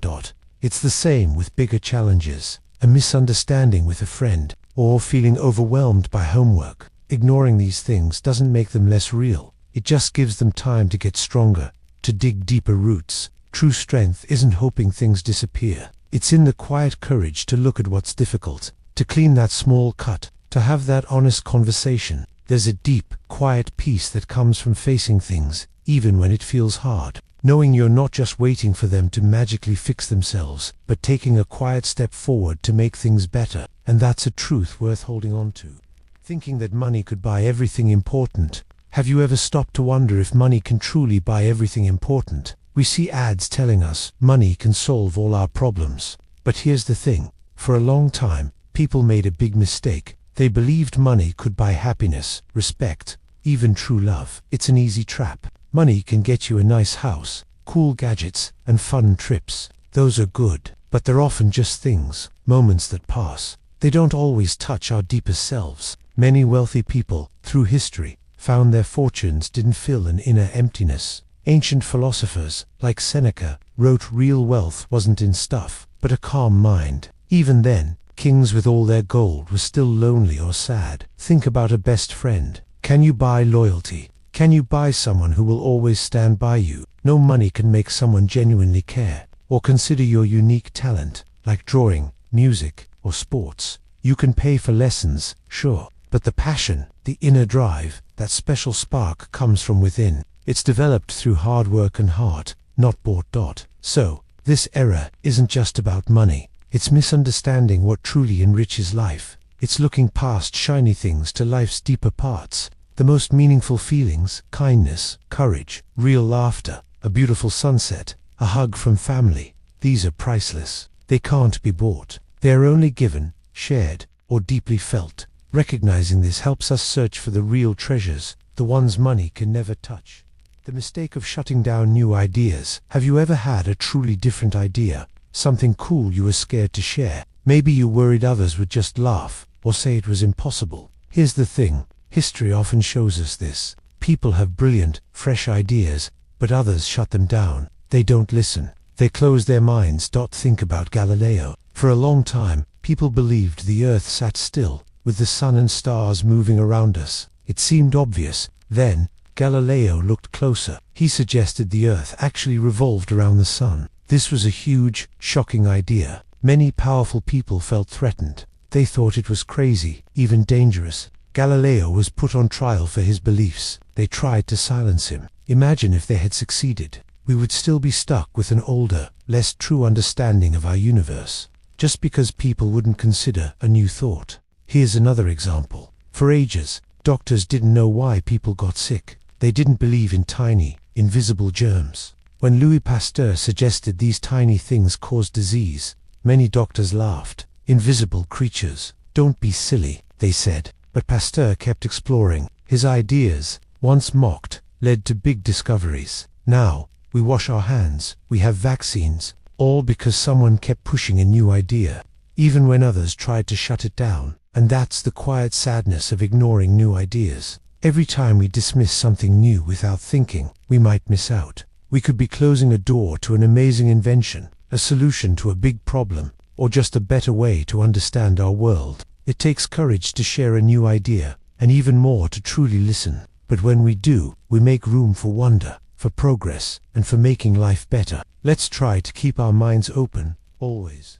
When truth was what the strongest said, imagine a world, long, long ago, where what was real wasn't decided by facts or proof. It wasn't about looking closely or testing ideas. Instead, the truth was simply whatever the most powerful person declared it to be. If a strong leader said the sky was green, then, for many, it simply was. Questioning the powerful could be dangerous. Think about it. Before science gave us ways to test things, before books were common, how did people decide what was true? It often came down to who had the biggest army, the loudest voice, or the crown. Their word became law, and their view became fact. This idea, where might makes right, shaped civilizations. It meant brilliant ideas could be silenced if they went against a powerful ruler's belief. Progress could stop. Here's an example. Picture a playground. One kid, the biggest, insists the only way to play tag is by hopping on one foot. Everyone else knows it's silly, but if they don't hop, the big kid might stop them from playing. So,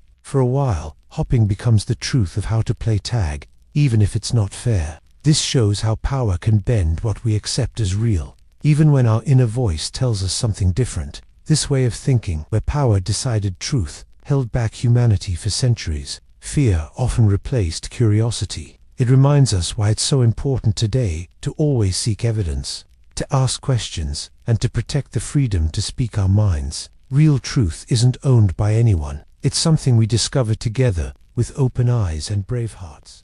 The era of not questioning old ways. Have you ever wondered why we do things a certain way?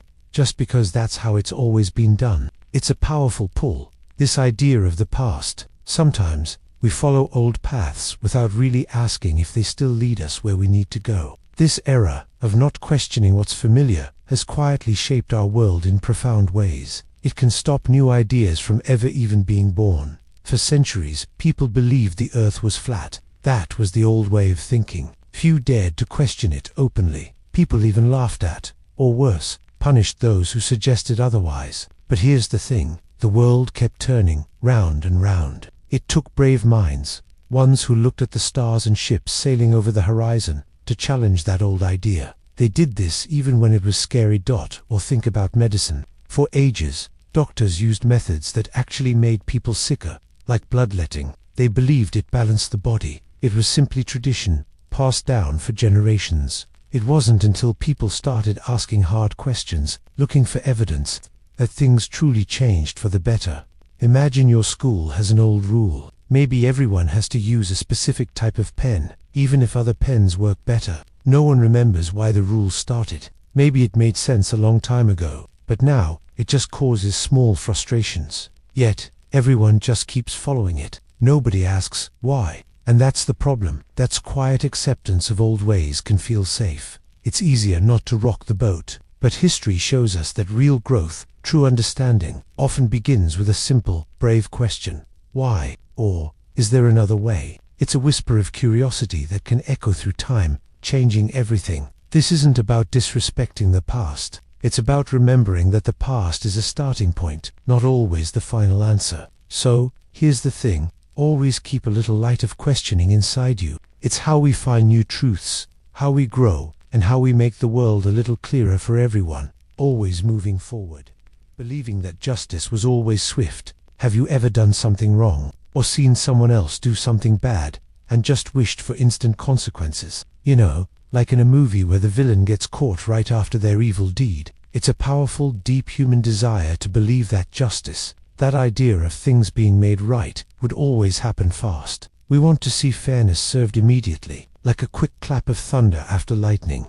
But here's the thing. History, and even our own lives, often teach us a different lesson. For a long time, people hoped that the universe, or some higher power, would make sure wrongs were quickly balanced. If someone lied, they'd trip. If someone cheated, they'd lose something important right away. This belief gave people comfort, a feeling that order was always protected. It made the world seem simpler, more predictable. And that's why it matters. Thinking justice is always swift can make us confused and frustrated when it isn single quotes. Think about a small seed you plant. You don't see a giant oak tree the next day, right? It takes seasons, years, for it to grow. Or imagine a new school rule that's truly good, but it takes months of meetings and discussions before it helps anyone. Justice can be like that. It's not always a sudden lightning bolt. Sometimes it's more like the slow, powerful movement of a glacier, carving its way through a valley. It moves, it changes things, but its progress is often so gradual you might not notice it day by day.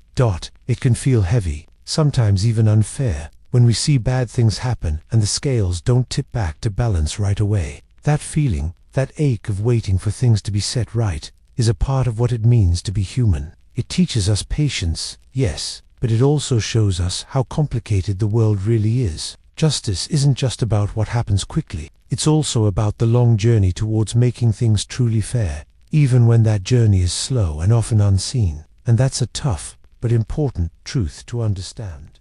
The idea that people are naturally evil. Have you ever looked around and wondered, deep down, what kind of creatures we humans really are? Are we born with kindness in our hearts? Or is there something darker, something selfish, waiting to take over? For a long time, some very smart people believed that inside every one of us, our true nature is, well, not so nice. They thought if you stripped away all the rules, schools, and parents, people would naturally be selfish, cruel, and even violent. One famous thinker, centuries ago, named Thomas Hobbes, imagined what life would be like without any government. He pictured it as a time where everyone fought only for themselves. He believed humans were driven by fear and a desire for power. He felt we needed strong rules and leaders to keep us from hurting each other and to make society work. Think about a playground. Sometimes, a child might grab a toy from another or push someone to get ahead. Is that their natural evil showing? Or is it simply a lack of understanding?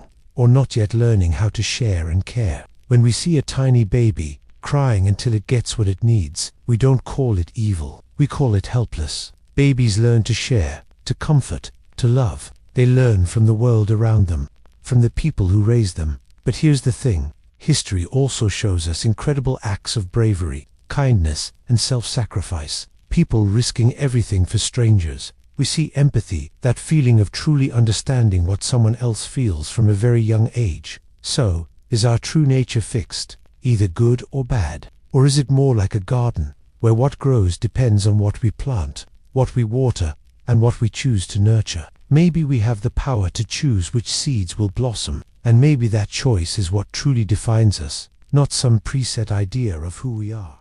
How focusing only on self led to loneliness. How focusing only on self led to loneliness. Have you ever felt truly alone, even in a crowd? It's a strange, quiet feeling. For ages, societies understood we're all threads in a bigger fabric. Our lives connect to family, friends, community. Ancient thinkers, like the Greek philosopher Aristotle, knew that humans are social animals. He believed we thrive when we share, when we look beyond just our own needs. Our happiness is often tied to the well-being of others. But then, a different kind of thinking grew. People started to put a huge spotlight on the individual. The idea became, my needs, my desires, my success, above all else.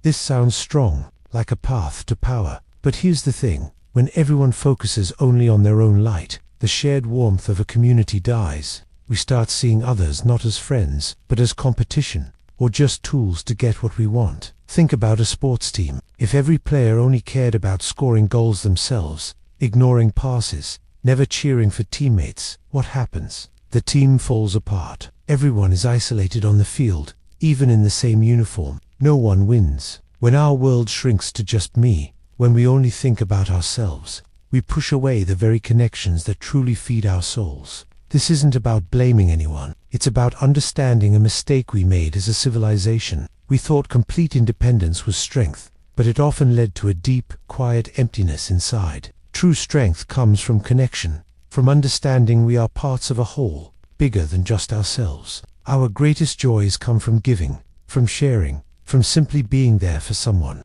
Our hearts truly open when they reach out, not when they close in. The lie that only one way was right. Of you ever felt like there's only one right way to do something, one way to solve a problem, or one path to happiness. For a long time, many people believed this deeply. They thought their beliefs, their gods, their traditions, their way of seeing the world, was the only true way. If you didn't see things their way, you were just wrong. This idea, that there's only one single truth, caused so much pain. It made people close off their hearts and minds. It led to arguments, conflicts, and sometimes, too much worse. Think how different cultures, for centuries, often saw their own ways as better, dismissing all others. This wasn't just small disagreements. It was a core belief that pushed people apart, stopping them from learning. They missed out on the wisdom, beauty, and strength that comes from different viewpoints. Don't imagine getting across a big park. There isn't just one paved path, right? Maybe a winding gravel trail, a shortcut through the grass, or a path along the river. Each way has different things to see, challenges, and charms. If you insist there's only one right path, maybe the one you always take, you'd miss out on so much. You might even get stuck if that only way gets blocked. In life, like in that park, there are often many good, honest ways to find your truth, to live well, to connect with what matters. This lie, that only one way is right, whispers to us to build walls, not bridges. It teaches us to judge, not to understand. But the world is too vast, too colorful, too full of human hearts, for just one single answer to fit everything. True strength comes from listening, from seeing different paths, and from accepting that beauty can blossom in many forms, not just the one we know best. It's a quiet courage to open your mind and heart to all the possibilities. Thinking that our problems were unique, have you ever felt completely alone in something you were going through? Like no one else in the entire world could possibly understand how sad you were, or how hard that math problem seemed, or why that friendship just broke apart. This feeling, that our struggles are one of a kind, is a really common human experience. But here's the thing, it's also a big mistake that has sometimes kept us stuck. For thousands of years, people have looked at their own lives and thought, my pain is new. What I'm going through has never happened before. Imagine early civilizations facing a scary illness or a long dry spell. They might have believed their suffering was a unique curse, not realizing that other groups across the mountains faced similar hardships. This kind of thinking makes us feel so isolated. It can stop us from seeking help or from learning from the past. When we truly believe our problems are entirely our own, we miss the comfort and wisdom that comes from knowing we're part of a much larger human story. It makes us feel like we have to figure everything out ourselves, from scratch. Every single time. Think about a moment when you felt really embarrassed. Maybe after saying something silly in class, or tripping in the hallway. For a second, it feels like everyone is judging you, and you're the only person who's ever made such a mistake. The heat rushes to your face, but then, if you stop and really think, you realize almost every single person in that room has probably felt that exact same wave of awkwardness before. It's a feeling almost everyone shares. This realization, that our unique pains are often echoes of countless others throughout history, can be incredibly freeing. It reminds us that humanity has faced countless trials, big and small, and often found ways through them. We're not charting entirely new territory with every struggle. Instead, we're walking a path worn by generations, a path where others have left their footprints and their lessons. There's a quiet strength in knowing that. It connects us, making our burdens feel a little lighter, and our search for answers a little less lonely. We find a deep calm in realizing we are not an island, but part of a flowing, powerful river of human experience. The mistake of not sharing knowledge. Have you ever wondered what amazing things we might know today, if only people hadn't kept their ideas secret? Imagine a world where the wisest minds held their best discoveries close, never writing them down, never speaking of them. This isn't just a sad thought, it's a deep error, one that has slowed down humanity again and again throughout history. When knowledge stays locked inside one person's mind, or within a small group, it's like a powerful light hidden under a basket. It can't help others see. For centuries, sometimes, important breakthroughs were treated like secret treasures. Ancient craftspeople, for example, often guarded their techniques fiercely. They feared others would steal their trade or their power. But here's the thing, when those craftspeople died, their special knowledge often died with them. Generations lost out on learning, on improving, on building on what came before. Think of how much faster science could have moved. How many diseases could have been cured sooner if every new finding was openly discussed and tested by everyone. It's like when you figure out a really good way to solve a tricky math problem. If you just keep that method to yourself, only you benefit. But if you show your friends, they might understand it too, and maybe even find a better, faster way to solve it, and then share that with you. Suddenly, everyone is smarter. Everyone can do more. That's how true progress happens in the real world. We build on each other's ideas, not just our own. This hiding of knowledge isn't always about being mean. Often it comes from fear, fear of losing power, or fear of being wrong. But what we lose is far greater. We lose the chance for collective wisdom, for the human family to grow together, to solve bigger problems. So, the lesson here is simple and profound. Our greatest strength often comes from opening our hands, from sharing the gifts of our minds, and trusting that together, we can light up the world more brightly than any single flame ever could. When art was censored by power, have you ever wondered what happens when beautiful art, full of deep meaning, is seen as a threat? It's a strange thought, isn't it? Art often holds our truest feelings, our biggest questions, and even our quiet protests. But throughout history, there have been times when powerful people, like rulers or religious leaders, decided certain art was too dangerous to be seen. This is called censorship. These leaders feared ideas. They worried that a painting, a song, or a play might make people think too much, or question the way things were. So, they would stop artists from sharing their work. Imagine if a brilliant artist spent years painting a scene that showed a deep injustice, only for someone in power to demand it be destroyed or hidden away forever. The feelings and truth in that artwork, meant to spark thought or even change, would be silenced. It's a bit like when you write a story from your heart, full of honest feelings about friendship or a problem you faced. Then, someone tells you to change the ending, or to remove a character, because they don't like the truth you wrote. They want your story to fit their idea of what's right, even if it loses its real meaning. When art is censored, humanity loses a piece of its own story, its own voice. But here's the thing, even when art is hidden, the human spirit that creates it doesn't just disappear. The longing to express, to question, to find beauty, always finds a way. Sometimes, the very act of censoring art actually highlights what was truly important and what was truly feared. It reminds us that art holds a unique kind of power, a power that even the strongest leaders have felt the need to try and control, and that's why it matters deeply. The error of believing in perfect answers. Have you ever wished there was one single, perfect answer for everything, one right way to live, or one absolute truth about how the world works? It's a natural feeling, wanting certainty, wanting to know you're doing things exactly right. But here's the thing. Believing in perfect final answers can actually be one of humanity's biggest mistakes. For a long time, many thinkers believed we could find ultimate, unchanging truths. They searched for the perfect form of government, or the perfect moral code that would apply to everyone, everywhere, forever. It's like imagining a puzzle with only one possible way all the pieces fit together, making one flawless picture. But human life, and even the universe, is far more complex than that. History shows us people holding on to these perfect ideas so tightly that they couldn't see anything else. Don't think about trying to figure out the perfect way to be a friend. Is there one rule that always works? One perfect thing to say when someone is sad? Or one perfect gift that makes everyone happy? Of course not. What makes one friendship strong might not work for another. What helps one person feel better might not help someone else. You try different things. You listen, you learn, and sometimes you get it wrong. And that's okay. That real wisdom often comes from knowing that some questions don't have one simple, final answer. It comes from being okay with not knowing everything, and from being willing to change your mind. Life isn't about finding the single perfect solution, but about asking better questions, exploring different paths, and understanding that truth can grow and change. It's a quiet acceptance that maybe the journey of searching is the most important part.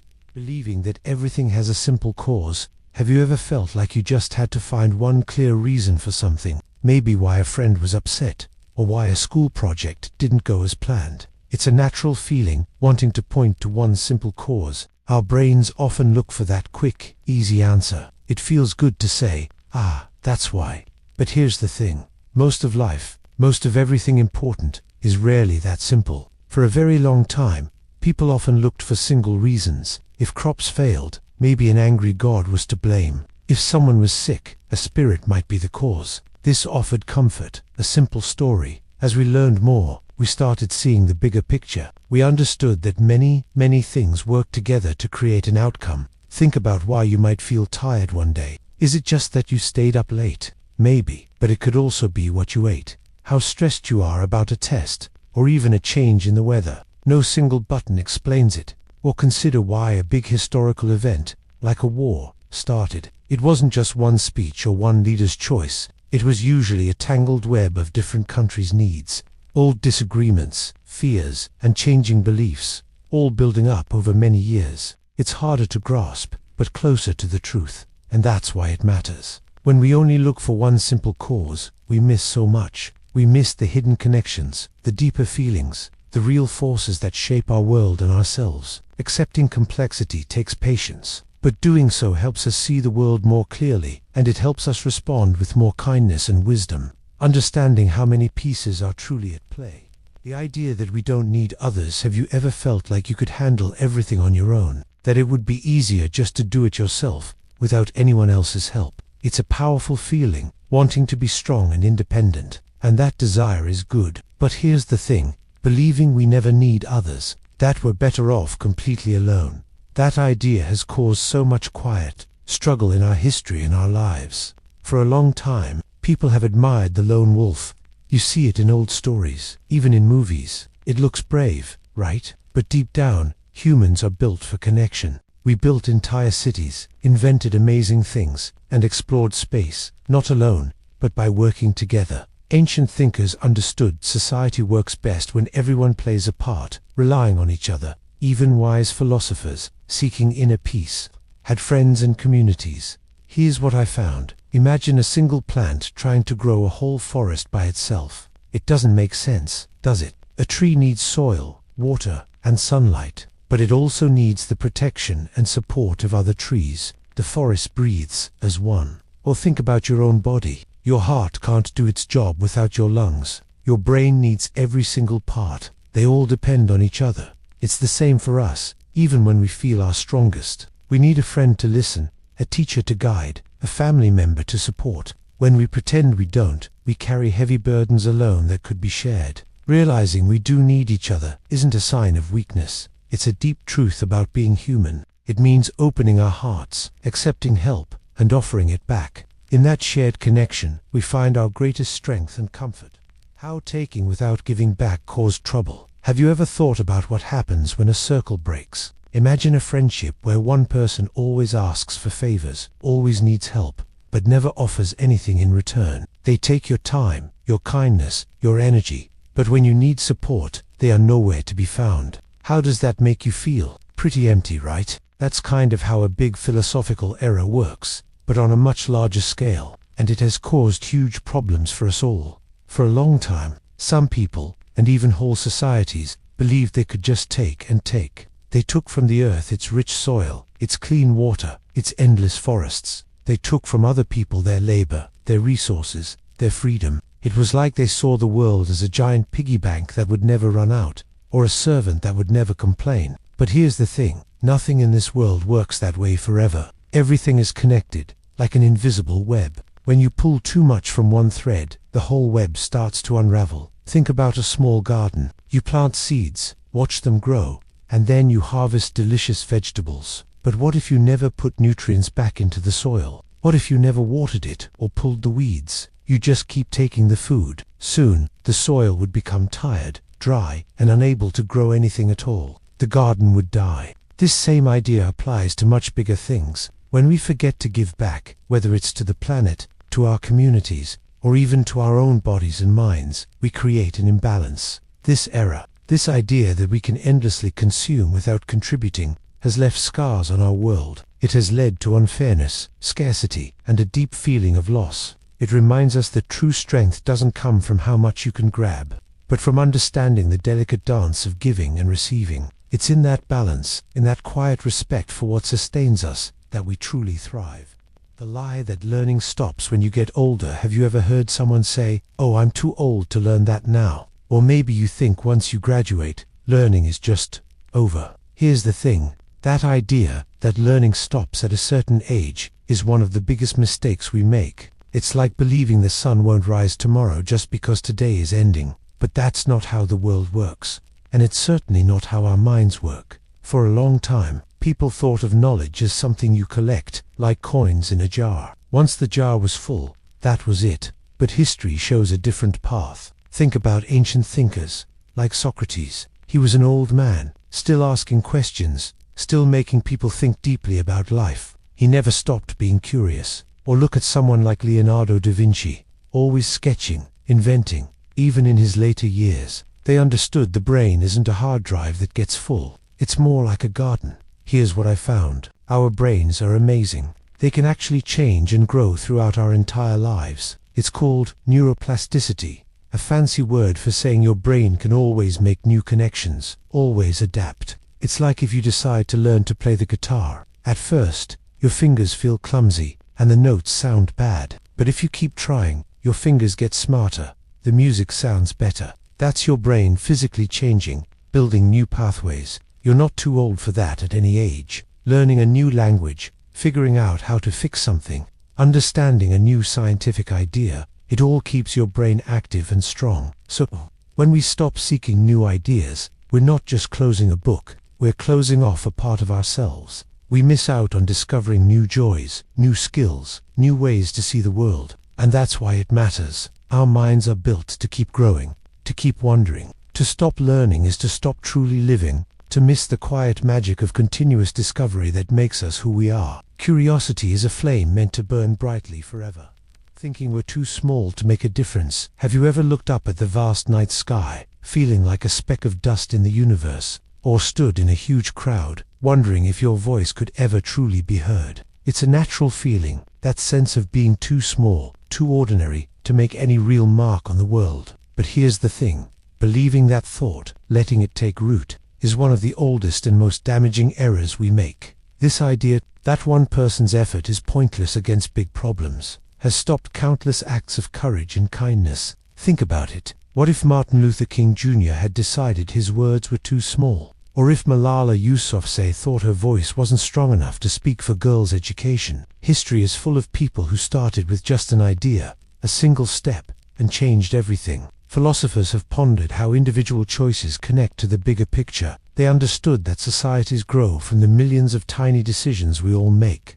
Imagine a single vote in an election. Sounds tiny, right? But sometimes, elections are decided by just a handful of votes. Or think about a classroom project where everyone contributes just one small piece. Each piece might seem unimportant on its own, but together, they build something amazing. Your smile can change someone's difficult day. Your choice to pick up litter can inspire others. Each small act sends out a ripple dot. So, the error isn't that you are too small. It's believing that you are, and then acting as if it's true. Your presence here, your thoughts, your choices, they all have weight. Every breath you take, every word you speak, is part of the unfolding story of civilization. You are not a spectator. You are a vital thread in its fabric. Your power isn't in being loud, but in simply choosing to act, even when the act feels tiny. And that's why it matters.